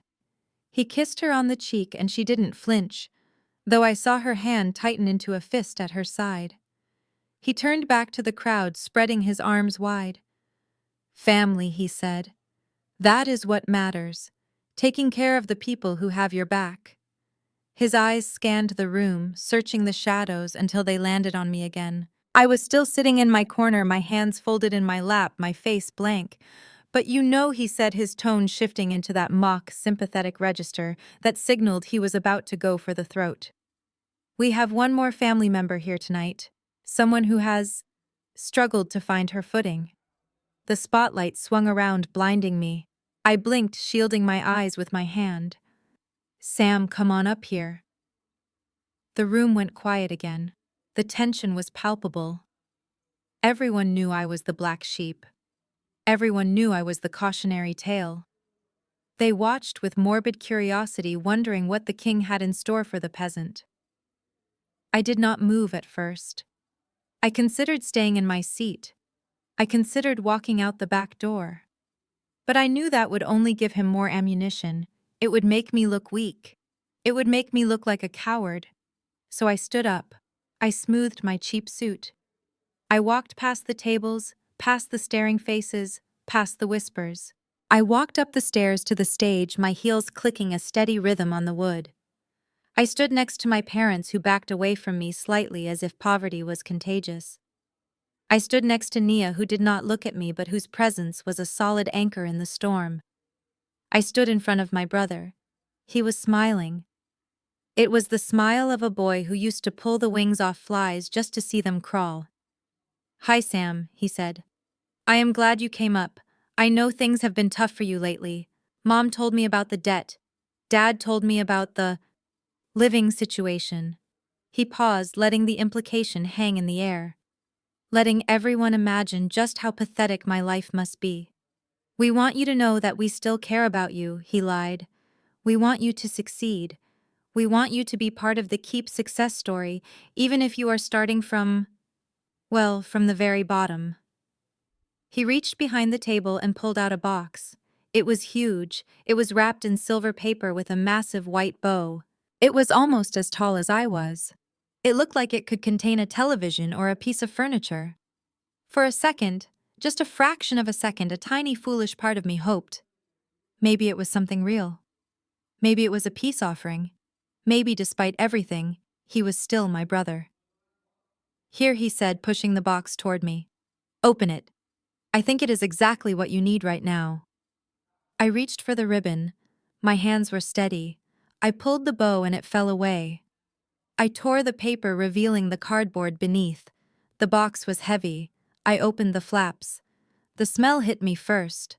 The sharp chemical tang of lemon ammonia and industrial bleach. I looked inside. It was a bucket. A bright yellow plastic mop bucket on wheels. And inside the bucket was a mop head, a jug of floor cleaner, a pack of sponges, and a toilet brush. And taped to the handle of the mop was a single sheet of paper. I pulled it out. It was an employment application for Keep Logistics. The position filled in at the top was custodial staff. I stared at the paper. The ink was black and crisp. The logo at the top was the company my grandfather had built, the company I had helped save from bankruptcy 5 years ago, the company I was now legally dismantling. The silence in the room was absolute. It stretched out tight and thin like a rubber band about to snap. Then Brandon leaned into the microphone. "I heard you are looking for work, Sam," he said, his voice booming with jovial cruelty. "And since you do not have the credentials for the front office anymore, I thought I would do you a favor. The company is expanding. We need people to keep the floors clean. It is honest work, Sam. Good benefits. And hey," he grinned, looking out at the crowd, inviting them to share in the punchline, I will put in a good word for you with the hiring manager. I will make sure they prioritize your application. We take care of our own right." For a heartbeat, no one moved. Then my father laughed. It was a short, sharp bark of a laugh, but it broke the dam. My mother giggled, covering her mouth with her hand. And then the room erupted. 50 of Chicago's wealthiest, most elite citizens laughed. They laughed at the girl in the cheap suit holding a toilet brush application. They laughed at the sister who had been gifted a mop while her brother stood in velvet. They laughed because they were relieved it wasn't them. They laughed because power is intoxicating and cruelty is the price of admission. The sound washed over me like a physical wave. It was deafening. It was a roar of rejection, a symphony of scorn. I looked at the paper in my hand. Custodial staff. He wanted me to clean his toilets. He wanted me to scrub the floors of the building he had stolen. He wanted to reduce me to the dirt he thought I was. I looked up at him. He was wiping a tear of mirth from his eye. He looked so happy. He looked so complete. "Do you like it, Sam?" he asked over the laughter. "It is a starter kit. You have to start somewhere, right?" I folded the paper. I folded it carefully, creasing the edges with my thumb. I did not cry. I did not scream. I did not throw the bucket at him, though God knows I wanted to. Instead, I felt a cold clarity settle over me. It was the same clarity I felt when I looked at a balance sheet that didn't add up. It was the clarity of numbers, the clarity of consequences. He had just handed me the final receipt. He had just proven in front of 50 witnesses and a running recording device that he was not only a thief, but a bully. He had proven that the hostile work environment at Keep Logistics started at the very top. He had given me the moral high ground and he had paved it with gold. I looked at Nia. She wasn't laughing. Her hand was resting on the pearls at her throat, clutching them so hard I thought the string might snap. Her eyes were locked on mine. She gave me a tiny, almost imperceptible nod. It was time. The laughter was starting to die down, fading into uncomfortable titters and throat clearing. The guests were waiting for my reaction. They wanted to see the breakdown. They wanted the tears. I placed the paper back in the box. I closed the flaps. "Thank you, Brandon," I said into the microphone, which was still live. My voice was steady. It did not shake. It did not waver. "Thank you for showing everyone exactly who you are." Brandon's smile faltered slightly. He looked confused. He had expected me to run. He had expected me to crumble. "You are welcome," he said uncertainly. "Just trying to help." I picked up the box. It was heavy, but I lifted it easily. I walked to the edge of the stage and set it down next to the stairs. "I will keep this," I said. "It might come in handy later. Cleaning up messes is my specialty after all." I turned back to him. I checked my watch. It was 11:55. 5 minutes to midnight. 5 minutes until the merger became official. 5 minutes until the transfer of power was complete. Brandon checked his watch too. He puffed out his chest, recovering his bravado. "Well, folks," he boomed. "It is almost time. The big moment is here." He grabbed a fresh glass of champagne from a passing waiter. "Get your glasses ready. We are about to ring in a new era for Keep Logistics. The era of wealth. The era of power." He raised his glass high. "To the future." "To the future," the crowd echoed. I stood there empty-handed. I did not have a glass. I did not have a pearl necklace. I did not have a first-class ticket to the Maldives. But I had something better. I had the kill switch, and my finger was on the trigger. I watched Brandon drink. I watched him swallow the expensive wine. I watched him preen. "Enjoy it, brother," I thought. "Enjoy the taste, because in 5 minutes you are going to choke on it." The digital clock mounted above the orchestra pit flickered. 11:55. 5 minutes remained. The air in the ballroom grew heavy, not with celebration, but with a suffocating anticipation.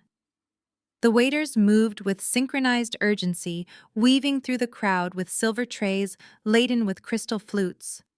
The champagne bubbled pale gold and expensive, catching the light of the chandeliers. It was the good stuff. The vintage Brandon had been saving for this exact moment. My brother stood center stage, his chest puffed out like a peacock in mating season. He held his glass aloft, his eyes scanning the room, drinking in the adoration of the crowd. He looked like a man who had just conquered a continent. He looked like a man who believed he was untouchable. In 5 minutes, he boomed, his voice amplified to a deafening volume. The ink dries. In 5 minutes, the digital handshake occurs and Keep Logistics officially joins the Omnicorp family. A cheer went up from the sycophants in the front row. My mother dabbed at her eyes with a cocktail napkin, her face a mask of triumphant weeping. My father stood tall, adjusting his tie, looking for all the world like the patriarch of a dynasty that would last 1,000 years. Brandon raised a hand, silencing the applause. He wasn't done. He was never done. "They said we couldn't do it," he shouted, his voice rising with manic energy. "They said a family business couldn't compete in the global market. They said we were too small, too old-fashioned. But look at us now." He walked to the edge of the stage, looking down at the sea of faces. Omnicorp didn't just buy a company tonight. They bought a vision. They bought a legacy. And tonight I am not just a CEO. Tonight I am the new king of Chicago. The king of Chicago. The arrogance of it was breathtaking. He actually believed it. He believed that stealing from his employees and cooking the books made him royalty. He believed that because he had signed a piece of paper, he was suddenly immune to consequence. He stepped down from the stage. The crowd parted for him, instinctively giving him a wide berth. He walked with a swagger that made my skin crawl. He wasn't walking toward Nia. He wasn't walking toward our parents. He was walking toward me. He stopped 3 feet away, invading my personal space with the scent of expensive cologne and stale wine. He signaled to a waiter who hurried over with a tray. Brandon picked up a glass of champagne. He held it out to me. "Take it," he commanded. I looked at the glass. I looked at the bubbles rising to the surface, frantic and trapped. "Take it, Sam," he repeated, his voice dropping to a low, threatening growl that only I could hear. "You are going to drink. You are going to toast me. You are going to look these people in the eye, and you are going to acknowledge that I won." I didn't move. My hands stayed at my sides. "I am not drinking to a criminal, Brandon," I said quietly. His eyes flashed. The mask of the benevolent brother slipped, revealing the petty tyrant underneath. "You are going to do exactly what I tell you," he hissed. "You are going to take this glass, you are going to raise it high, and you are going to say, 'Long live the king.' Or so help me God, I will have security drag you out of here by your hair. I will throw you into the snow, and I will lock the gate myself." He shoved the glass toward me. Liquid sloshed over the rim, splashing onto my hand. It was cold and sticky. "Take it." The room had gone silent again. Everyone was watching. They were waiting for the submission. They were waiting for the broken sister to finally bend the knee. My mother was watching, her eyes wide and warning. My father was glaring, his face a thundercloud. Even the teenagers at my table had stopped texting. I reached out. My fingers closed around the stem of the glass. Brandon smiled. It was a victory lap smile. A smile that said, "I own you." "That is a good girl," he said patronizingly. "Now, to the king." I held the glass up. I watched the light refract through the crystal. It was beautiful. It was expensive. It was everything he cared about. I looked him dead in the eye. "To the king," I whispered. And then I turned my hand over. I didn't throw the wine. I didn't splash him. I simply let gravity do the work. The champagne poured out in a steady golden stream, splashing onto the polished hardwood floor between us. It splattered onto Brandon's velvet shoes. It soaked into the expensive rug. I held the glass upside down until the very last drop had fallen. The silence that followed was absolute. It was the silence of a held breath, the silence of a heart stopping. Brandon stared at the puddle on the floor. His brain seemed unable to process what had just happened. He looked up at me and his face contorted. The vein in his forehead bulged. His mouth opened but no sound came out. I dropped the glass. It hit the floor with a shattering crash that sounded like a gunshot in the quiet room. Shards of crystal skittered across the wood, glittering like diamonds. "Oops," I said. My voice was calm. My voice was ice. My hand slipped. "You bitch!" Brandon screamed. He lunged for me. His hands were claws reaching for my throat. He was going to hurt me. He didn't care about the witnesses anymore. He didn't care about the image. He just wanted to destroy the thing that had defied him. But I was already moving. I sidestepped him, my movements fluid and precise. I didn't run away. I didn't retreat to the shadows. I walked past him. I walked through the crowd which scrambled to get out of my way. I walked toward the stage. "Where are you going?" Brandon roared, spinning around. "Get back here! Security! Get her out of here!" Two large men in black suits started to move from the perimeter of the room. They were coming for me. I didn't look at them. I looked at the clock. 11:58. I walked up the stairs to the stage. I stood where Brandon had stood moments ago. I felt the heat of the spotlight on my face. It didn't burn. It illuminated. I reached out and took the microphone from the stand. The feedback whined again, a high-pitched screech that made everyone cover their ears. Brandon was running toward the stage now, his face purple with rage. "Get away from there!" "That is my microphone. That is my stage." I looked at him. I looked at my parents who were frozen in horror. I looked at the 50 guests who were watching the collapse of a dynasty in real time. And then I looked at Nia. She stood up. She smoothed her emerald dress. She nodded. I raised the microphone to my lips. "Actually, Brandon," I said, my voice booming through the speakers, drowning out his shouting, "it is not your stage anymore." I checked my watch one last time. The second hand swept past the 12. It is midnight. The new year had arrived. The merger was active.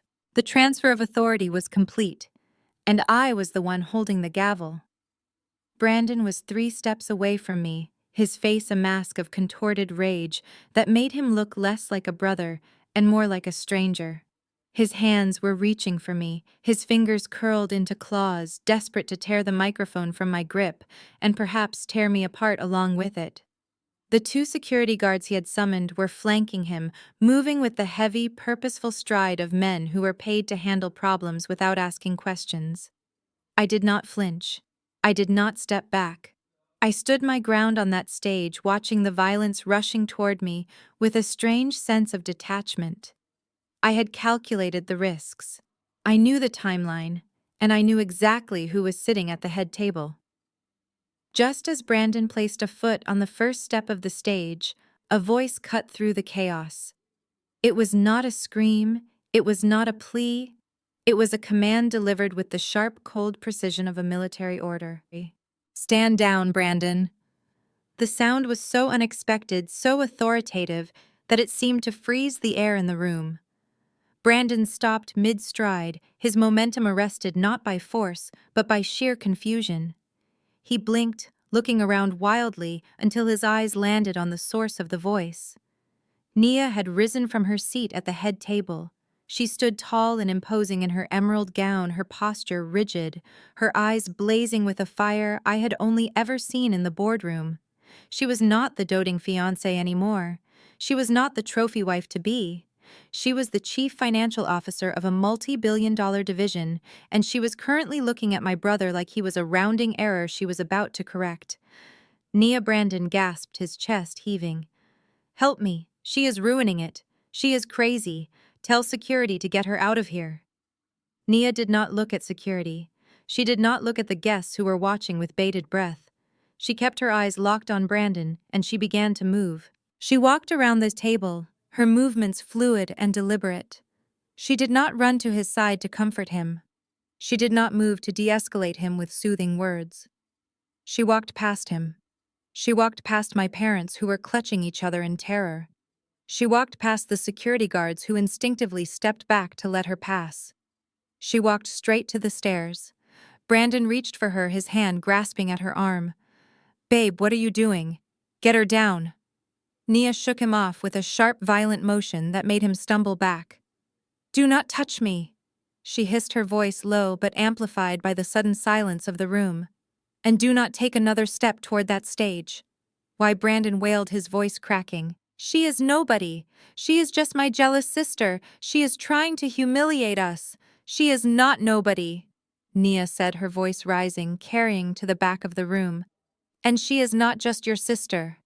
Nia climbed the stairs.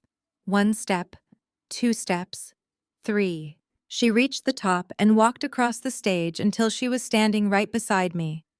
She turned to face the crowd, standing shoulder to shoulder with me, presenting a united front that was visually undeniable. She looked at the security guards who were hesitating at the bottom of the steps. "If you lay a hand on this woman," Nia announced, her voice ringing with steel, "you will be arrested for assaulting a corporate officer of Omnicorp. You will lose your licenses, you will lose your jobs, and you will spend the next 10 years in litigation. I suggest you back away, now." The guards looked at each other, then at Brandon, then at the terrifying woman in the green dress. They made the smart choice. They stepped back, fading into the shadows. Brandon looked up at us, his mouth hanging open, his eyes darting between Naya and me. "Corporate officer?" He stammered, a nervous laugh bubbling up from his throat. "Naya, what are you talking about? Sam is a freelancer. She is applying for a janitor job. We just gave her a bucket. Remember." Nia looked down at him, her expression shifting from anger to profound pity. "You really do not see it, do you?" she asked. "You are so blinded by your own ego that you never stopped to ask how I got here. You never asked who signed my offer letter. You never asked who authorized the due diligence." She turned her head slowly, looking at me. The hardness in her face melted away, replaced by a look of deep professional respect. She adjusted her stance, clasping her hands in front of her in a gesture of deference. She ignored Brandon. She ignored my parents. She ignored the 50 millionaires staring at us with their mouths agape. She looked me in the eye and she bowed her head slightly. "Good evening, Madam Vice President." The words hung in the air, heavy and absolute. "Madam Vice President." A gasp rippled through the room. My mother let out a small, strangled cry. My father grabbed the edge of the table to steady himself. Brandon looked like he had been hit in the chest with a sledgehammer. "Vice President," he whispered the words, tasting like ash in his mouth. Naya straightened up and turned back to the microphone. "Ladies and gentlemen," she said, her voice calm and professional, the voice of a woman delivering a quarterly report. "There seems to be some confusion regarding the hierarchy of this merger. Let me clarify." She gestured to me with an open hand. "This is Samantha Keep. She is the Senior Vice President of Global Restructuring for Omnicorp. She is the head of the Mergers and Acquisitions Division. She is my direct superior. She is the one who hired me 6 months ago. She is the one who sent me here to audit this company, and she is the only person in this room with the authority to decide if Keep Logistics has a future." She looked down at Brandon, who was shaking his head in denial, tears of rage and confusion welling in his eyes. "You thought I was working for you," Naya said coldly. "You thought I was your partner. But I have never worked for you, Brandon. I work for her." She pointed at me again. "And when you attack her, you are attacking Omnicorp. You are attacking the hand that feeds you, and you just bit it off." Brandon looked at me, his eyes wide with horror. He looked at the wetsuit he had mocked. He looked at the mop bucket he had given me. And then he looked at the woman he thought he owned standing beside the sister he thought he had destroyed. The realization hit him like a physical blow. His knees buckled, and he staggered back, gripping the edge of the stage for support. "No," he whispered. "No. That is impossible. She is a failure." "She is your boss," Nia corrected, "and she is about to fire you." The silence that followed Nia's declaration was heavy enough to crush lungs. It hung over the ballroom like a physical weight pressing down on the 50 guests who were currently witnessing the social execution of the Keep family. Brandon was gripping the podium, his knuckles white, his face a mask of shattered arrogance. My parents were frozen in their seats, their champagne glasses halfway to their mouths, their eyes darting back and forth between Nia and me, as if trying to solve a puzzle that had missing pieces. I did not give them time to recover. I did not give them time to spin a new narrative or call me a liar again. Words were wind, but documentation was stone. And I was about to drop a mountain on them. I reached into my pocket and pulled out my phone. It was a secure company device, encrypted and directly linked to the Omnicorp mainframe. I tapped the screen, waking it up. The time read 12:02. The system update was complete. The new fiscal year had begun, and with it the new corporate hierarchy had gone live. I turned toward the massive projection screen behind the stage. Earlier in the night, it had been playing a slideshow of Brandon's greatest hits, a montage of him shaking hands, cutting ribbons, and looking important. Now it was displaying a static image of the Keep Logistics logo. I walked over to the AV console at the side of the stage. The technician, a young man in a black polo shirt, looked at me with wide, terrified eyes. He backed away, his hands raised in surrender, silently giving me access to the HDMI cable. I plugged it in. The screen flickered. The logo vanished, replaced by a spinning loading icon.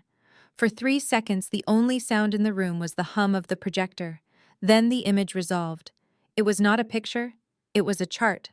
A complex, sprawling organizational chart rendered in the stark blue and white branding of Omnicorp Global. I stepped back to the center of the stage, standing next to Nia. I pointed at the screen. "Look closely," I said, my voice amplified and echoing through the hall. "This is the official organizational structure of Omnicorp's North American division. It was updated exactly 2 minutes ago." I saw the guests squinting, leaning forward. I saw my father put on his reading glasses, his hands trembling so badly he almost dropped them. At the very top of the pyramid was a box. Inside that box, in bold sans serif font, was a name: Samantha Keep. Underneath the name was a title: Senior Vice President, Global Restructuring and Mergers. A gasp rippled through the room. It started in the back row and rolled forward like a wave crashing over the head table. My mother let out a sound that was half sob, half shriek. She stared at the screen, then at me, then back at the screen. She was reading the words, but her brain was refusing to accept them. She was trying to reconcile the daughter she had called a failure with the executive staring down at her from a 20-foot screen. I walked closer to the projection, my shadow falling across the lower levels of the chart. "This is my division." I explained, my tone clinical and detached, the voice of a professor teaching a hard lesson. "I oversee acquisitions, I oversee liquidations, and I oversee personnel." I pointed to the box directly beneath mine, connected by a solid black line. "Nia Washington, Regional Chief Financial Officer." I turned to look at my brother. He was staring at the screen, his mouth opening and closing like a fish on dry land. He looked at Nia's name, then followed the line up to mine. The geometry of his defeat was right there in black and white. "You see, Brandon," I said softly into the microphone, "you thought Nia was your partner. You thought she was your subordinate. You thought she was your trophy. But she never reported to you. Not for a single day." I gestured to Nia, who stood stoic and professional beside me. 6 months ago, Omnicorp identified Keep Logistics as a potential acquisition target.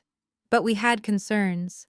There were irregularities in the quarterly reports, discrepancies in the payroll data. We needed eyes on the ground. We needed someone on the inside who could see what you were hiding in the filing cabinets. I looked at Nia and smiled, a genuine smile of professional admiration. "So I sent my best auditor.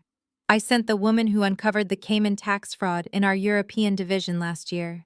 I sent Nia." Brandon turned to Nia, his eyes wet with betrayal. "You were spying on me," he whispered, his voice cracking. "The whole time. The dinners, the engagement, It was all a lie. Nia looked at him, and her expression was not one of guilt, but of exhaustion. The audit was real, Brandon, she said. The job was real. I tried to help you. I tried to show you how to run a clean business. I gave you every opportunity to fix the books. I gave you 6 months to come clean. She touched the pearl necklace at her throat, the expensive gift he had bought with stolen money. But you did not want to fix it. You wanted to hide it. You thought because you were sleeping with the CFO you were safe. You thought a ring would buy my silence. You underestimated me. And you severely underestimated your sister. Brandon flinched as if she had slapped him. He looked back at the screen, searching frantically, scanning the boxes below Nia's name. He was looking for himself. He was looking for the title he had promised everyone tonight. Director of North American Operations, CEO of the new subsidiary. He looked left. He looked right. He scanned the entire bottom row of the chart. "Where am I?" he asked, his voice rising in panic. "Where is my name? There must be a mistake. The chart is wrong. Sam, you manipulated the file. You photoshopped it." I shook my head slowly. "There is no mistake, Brandon. Look again." He looked. The box where the CEO of Keep Logistics should have been was there, but it was grayed out, and inside in red letters was a single word: vacant. "You are not on the chart." I said, my voice hard as granite. "Because you do not work for Omnicorp. You do not have a title. You do not have a contract." I took a step toward him. "You thought Nia was helping you with the merger paperwork. You thought she was filing your employment agreements, but she was filing your performance review. And brother, you failed." I pulled another document from my portfolio. It was a thick stack of papers stapled at the corner. I held it up. "This is the undercover audit report," I said. "It details 6 months of observation. It details the $2.4 million missing from the pension fund. It details the vendor kickbacks. It details the corporate credit card expenses for jewelry vacations and gambling debts." I threw the report at his feet. It landed with a heavy thud right next to the puddle of champagne I had poured out minutes earlier. "Omnicorp does not hire thieves," I announced to the room. "We do not hire liars. And we certainly do not hire incompetent CEOs who need their little sisters to bail them out." My mother stood up, her legs shaking so bad she had to lean on the table. "Samantha, please," she begged, her voice thin and high. "Stop this. You have made your point. He is your brother. He made mistakes. We can fix this. You have the power now. You can hire him. You can put his name on the chart. Just fix it." I looked at her, this woman who had told me she regretted my birth less than an hour ago. She was still trying to negotiate. She still thought this was a game where she could move the pieces. "I cannot fix it, Mom," I said, "because I am the one who broke it." I pointed to the screen again, to the empty box. I rejected his application. I flagged his file. I put him on the corporate blacklist. As of midnight tonight, Keep Logistics is a wholly owned subsidiary of Omnicorp, and my first act as senior vice president was to terminate the existing management for cause. I looked at Brandon, who was staring at the floor at the report that contained the evidence of his crimes. "You are fired, Brandon. You are unemployed. And since you signed the merger agreement thinking you were getting a promotion, you also signed away your right to sue. You gave me the keys to the kingdom, and I just changed the locks." The room was spinning for him, I could see it. The reality of his situation was crashing down. He wasn't the king of Chicago. He was a man in a velvet suit standing in a puddle of wine, unemployed and exposed. He looked up at me, his eyes wide and hollow. "But the house," he whispered. "The cars. The lifestyle. All paid for by the company," I said. "All assets of the corporation. And now all assets of Omnicorp." I checked my watch. "You have 30 minutes to vacate the premises before my security team arrives to secure the asset. I suggest you start packing." And Brandon. He looked at me one last time, a broken man looking at the sister he had tormented for a lifetime. "Do not take the pearls," I said. "They are company property. Evidence in a pending criminal investigation. Nia reached up, unclasped the necklace, and dropped it into my outstretched hand. It coiled into my palm, cold and heavy. I put the pearls in my pocket and turned away from him. The chart on the screen loomed over us, a blue and white monolith of justice. I had not just taken his job, I had erased him. I had wiped him off the map. And I had done it all while wearing a cheap suit. "You call this a glitch?" Brandon shouted, his voice cracking as he pointed a shaking finger at the projection screen. "You hacked the system. That chart is a lie. You typed those names in yourself just to scare me. You think a PDF is going to make me walk away from my company. I built this. I own this. And I am not going to let a jealous freelancer with a laptop steal it from me." I did not argue. I did not shout back. I simply reached into the leather portfolio resting on the podium. The sound of the zipper opening was the only noise in the room. It was a sharp, final sound, like a body bag being closed. "You want proof?" I asked, my voice calm and amplified. "You want to see the math? Fine, let us look at the math." I pulled out a sheaf of papers. They were heavy, bound with a thick metal clip. I held them up for the room to see. "This is the forensic accounting report for the Keep Logistics Employee Pension Fund," I said.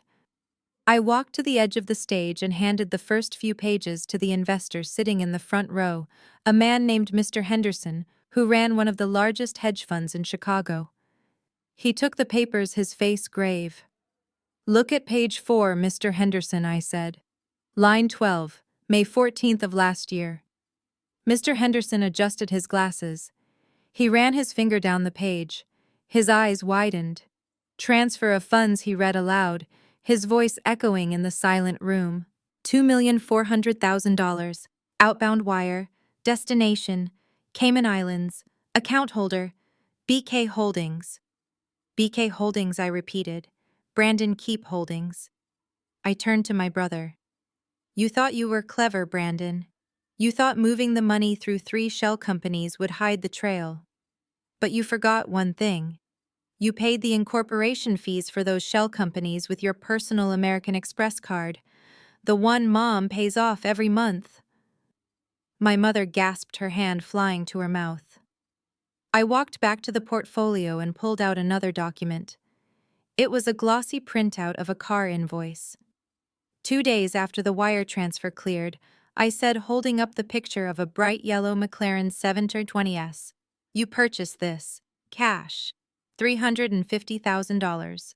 You parked it in a private garage in the city so Dad would not see it. But the title is registered to BK Holdings. You bought a supercar with the retirement savings of truck drivers who have worked for this family for 30 years. Men with bad backs and mortgages. Women who trusted us to keep their future safe. You stole their future to buy a toy." I let the invoice flutter to the floor.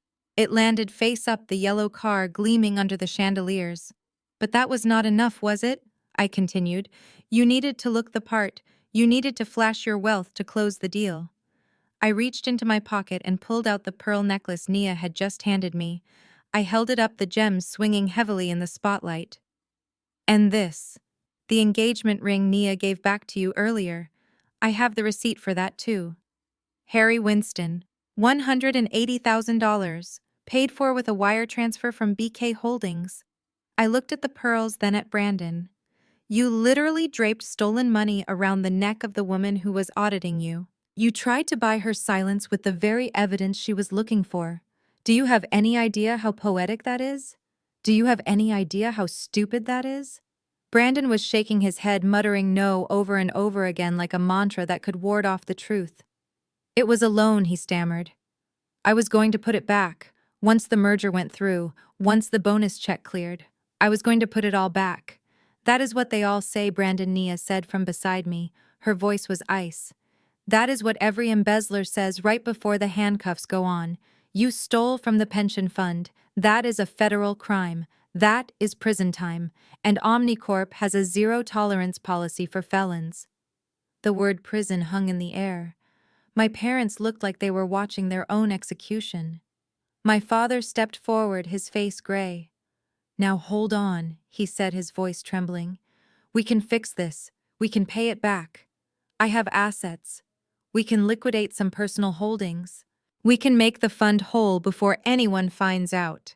Sam, be reasonable. Do not send your brother to jail. We will handle this internally.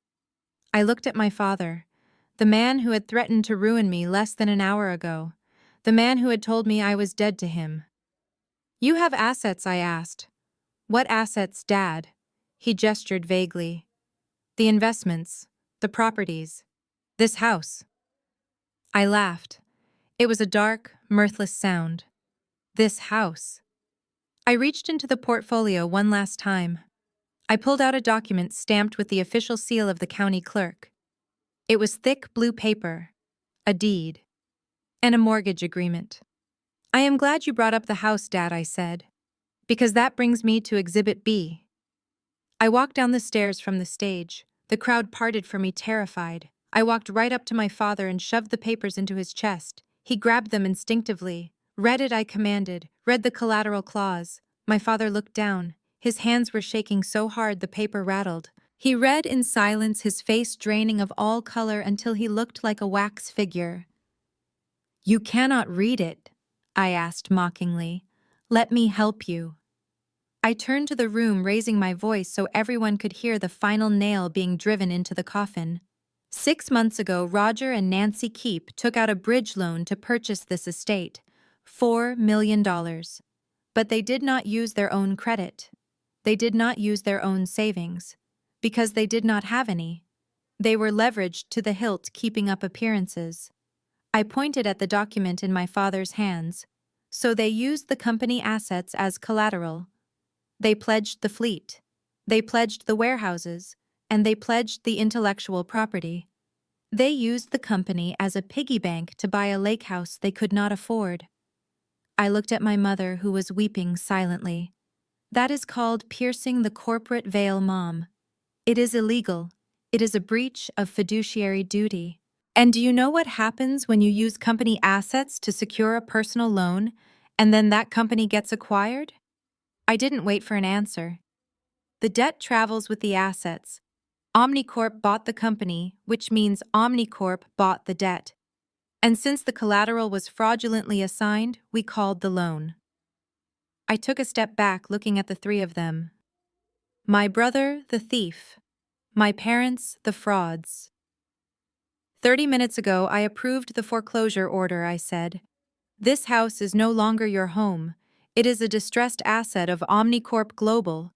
It is property of the shareholders. And since you three are no longer shareholders, you are trespassing. The guests gasped. This was not just a firing. This was an eviction.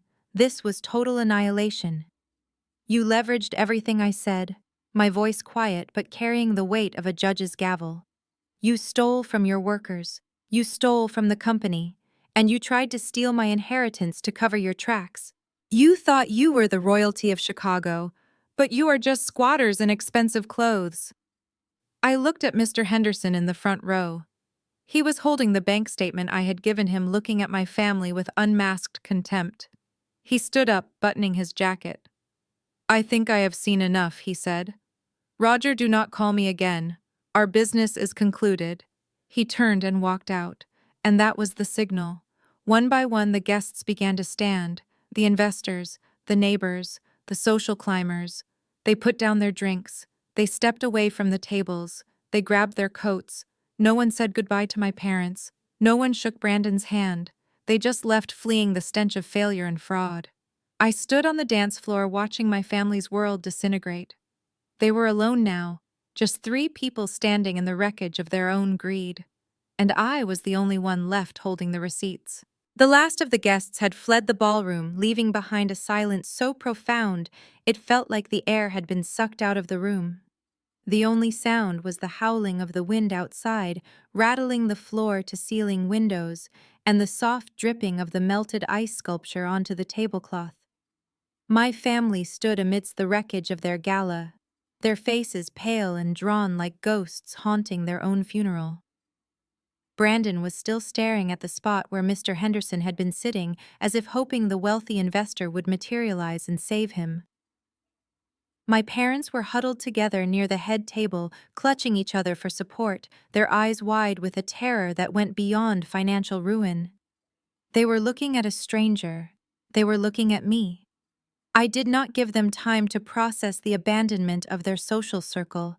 I did not give them time to formulate a defense. I walked back to the podium, my heels clicking on the hardwood floor with a rhythm that sounded like a ticking clock. I picked up the single sheet of paper I had saved for last. It was heavy cream-colored stock embossed with the Omnicorp seal. It was not a receipt. It was a judgment. Attention, I said, my voice amplified by the speakers filling the empty room. Since we are all here, and since the merger is now officially active, I have one final piece of business to conduct. Consider this resolution number 1 of the new year. Brandon looked up, his eyes bloodshot and wild. You cannot do this, Sam, he croaked, his voice a shadow of the boom it had possessed an hour ago. You cannot just come in here and burn everything down. I have a contract. I have rights. I am the CEO. I looked at the document in my hand, then back at him. Actually, Brandon, I said, my tone conversational and cold. You are not. According to the bylaws of the merger agreement, which you signed without reading, because you were too busy picking out your tuxedo, any executive officer found to have engaged in financial malfeasance is subject to immediate termination for cause. I walked down the stairs and held the paper out to him. He recoiled as if it were radioactive. Read it, I commanded. Or do not. It does not matter. The board has already voted. I cast the deciding vote at 12:01. I cleared my throat and began to read from the document, my voice echoing off the vaulted ceiling. Notice of termination. To Brandon Keep.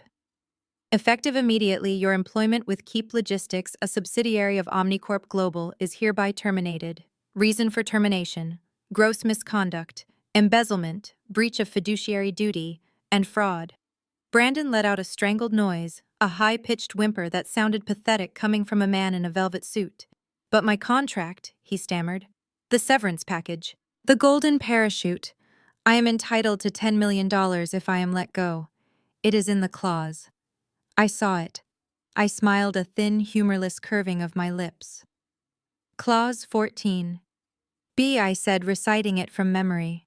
The golden parachute provision is void if the executive is terminated for criminal activity or actions that bring material harm to the company reputation. Stealing $2.4 million from the pension fund counts as material harm, Brandon. Buying a McLaren with company money counts as criminal activity. I took a step closer, invading his space until I could smell the fear sweating off him. You get nothing, I said, my voice dropping to a whisper. No 10 million, no stock options, no health insurance. You leave this building with the clothes on your back and the debts in your name. You are walking away with zero. No, he screamed, falling to his knees. You cannot do that. That money is mine. I earned it. I built this company. You looted this company, Nia interjected, her voice cutting through his hysteria.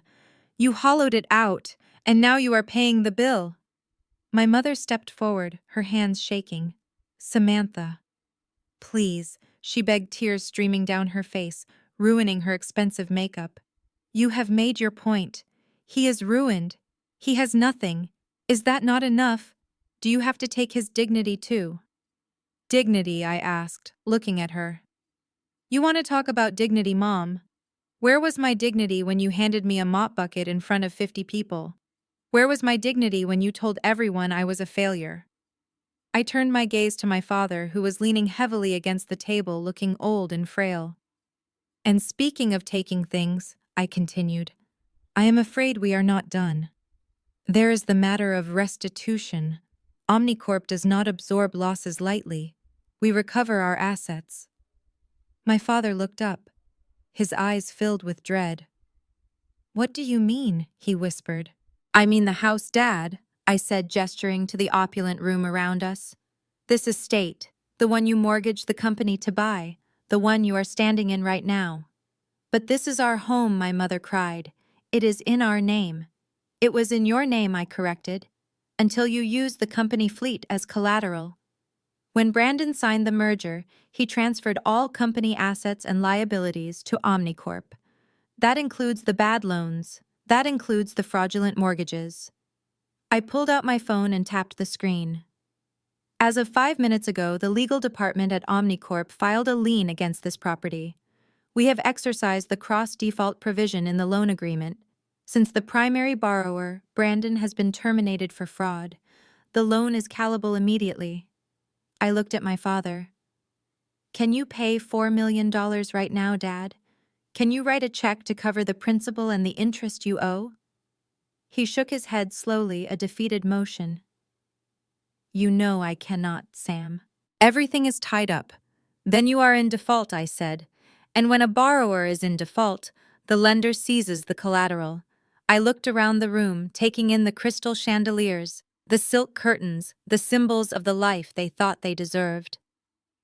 This house is no longer your residence, I announced, my voice ringing with finality. It is a distressed asset of Omnicorp Global. It is company property, and you are trespassing. My mother let out a wail of despair, clutching her pearls as if they could save her. You are kicking us out, she sobbed. In the middle of a blizzard, on New Year's Eve, you are evicting your own parents. I am evicting squatters, I said coldly. People who live in a house they did not pay for. People who funded their lifestyle by stealing from their workers. I checked my watch. It is 12:15, I said. My security team is en route. They will be here in 45 minutes to secure the premises and change the locks. You have exactly 1 hour to pack your personal effects and vacate the property. 1 hour, Brandon shouted, scrambling to his feet. That is impossible. We cannot pack a whole house in an hour. Where are we supposed to go? That sounds like a logistics problem, I said, using the word like a weapon. And since you are no longer the CEO of a logistics company, I suggest you figure it out. I turned to Nia. Make sure they do not take anything valuable, I instructed, speaking as if they were not in the room. No art, no electronics, no jewelry that was purchased with company funds. If they try to remove assets, call the police immediately. Understood, Nia said, stepping forward to block their path to the hallway. I looked at my family one last time. They were broken. They were terrified. They were exactly where they had tried to put me. You have 59 minutes, I said. I suggest you start with the bucket. You might need it to carry your things. I turned my back on them and walked toward the door, my heels clicking on the marble, leaving them alone in the cold, beautiful ruins of their life. The party was over. The cleanup had begun. And for the first time in my life, I was the one holding the broom. The reality of the eviction hit my mother like a physical blow. The color drained from her face, leaving her makeup standing out like war paint on a corpse. She looked at the empty doorway, where her friends and investors had fled. Then she looked at the cold, unyielding face of the woman she had birthed but never loved. Her legs gave out. She did not fall gracefully. She crumbled, sinking to her knees on the wine-stained rug amidst the shattered glass of the champagne flute I had dropped earlier. Samantha. Please, she wailed, reaching out to grab the hem of my trousers. Her hands were shaking, her diamond rings catching the light in a mockery of the wealth she had just lost. You cannot do this. We are your flesh and blood. I am your mother. I carried you.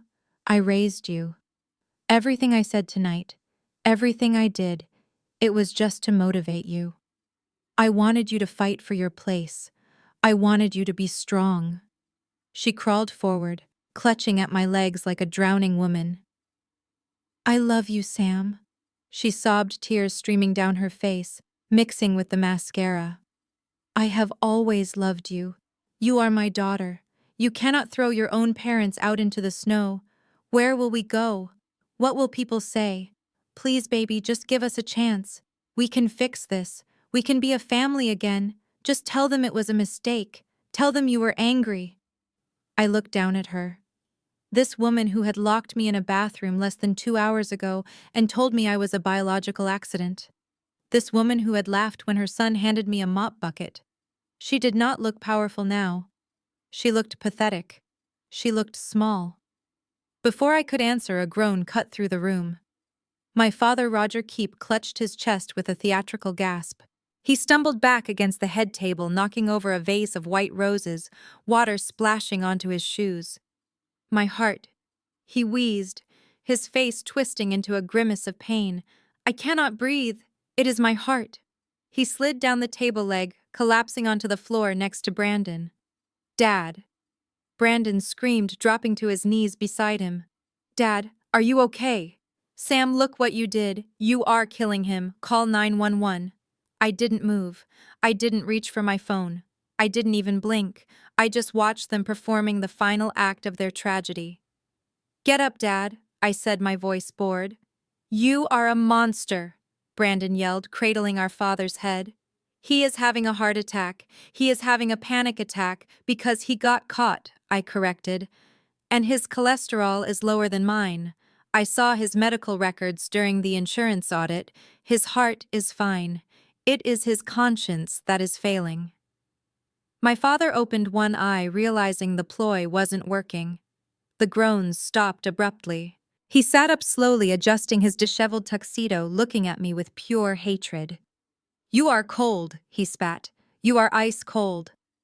I looked back at my mother, who was still clinging to my leg, still weeping about love and family. I gently but firmly pulled my leg away, stepping out of her reach. You said something to me earlier, Mom, I said, my voice echoing in the empty ballroom. In the bathroom. You looked me in the eye and you told me I was the biggest disappointment of your life. You said I was a mistake. She shook her head frantically. I didn't mean it. I was angry. You meant every word I said. But you were wrong. I leaned down until my face was level with hers. I am not your disappointment, Mom. I am your creditor. I pointed to the foreclosure notice lying on the floor. I bought your debt. I bought your mistakes. And now I am collecting. You owe me everything. And since you cannot pay, you are insolvent. I stood up, straightening my jacket. Bankruptcy is hard, Mom. But do not worry. You will get used to it. I hear it builds character. I looked down at the marble floor near the entrance where I had first arrived 2 hours ago. The 5 $20 bills my father had crumpled and thrown at my chest were still there. They were soaked in a mixture of melted snow and spilled champagne trampled by the waiters and ignored by the guests, but they were still legal tender. And right now, they were likely the only liquid assets my parents had left in the world. I walked over and bent down, picking them up one by one. The paper was cold and wet against my fingers, slick with the residue of the evening's excess. It felt like garbage. It felt like an insult. But in the world of finance, every asset has a value, and every debt must be paid. I walked back to my father, who was dusting off the knees of his tuxedo trousers, trying to regain some shred of patriarchal dignity after his failed performance. He watched me approach, his eyes wary, darting to the damp wad of cash in my hand. He flinched as I reached out, but I did not strike him. I shoved the wet bills into the breast pocket of his jacket, right next to his silk handkerchief. He looked down at the dark stains spreading on the fabric, then up at me, confusion warring with his anger. Here, Dad, I said, my voice devoid of warmth. You dropped this. I smoothed the lapel of his jacket, patting the pocket with a heavy finality. That is the $100 you gave me for a taxi back to my hole. Remember, you told me not to embarrass you by begging from your guests.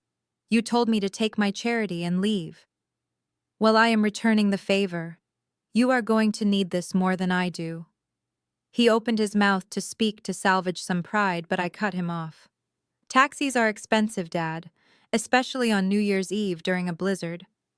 And since my security team has already impounded the company fleet and towed your personal vehicles, you are going to need bus fare to get to the motel. This should cover it. Consider it a severance package. I turned to my mother, who was still sniffling on the floor, clutching her knees to her chest. She looked up at me, her eyes red and puffy, the ledger she had used to humiliate me lying forgotten by her side. And Mom, I said, addressing her with the clinical detachment of an auditor closing a file. Regarding that debt you announced to the room. The $21,000 in tuition, winter coats, and emergency food money you said I owed you. The debt you tried to use to blackmail me into signing over my shares. She sniffled, wiping her nose on the back of her hand. What about it? I ran the numbers, I said. You were right about the interest. It is a valid debt. You invested in me and you expected a return.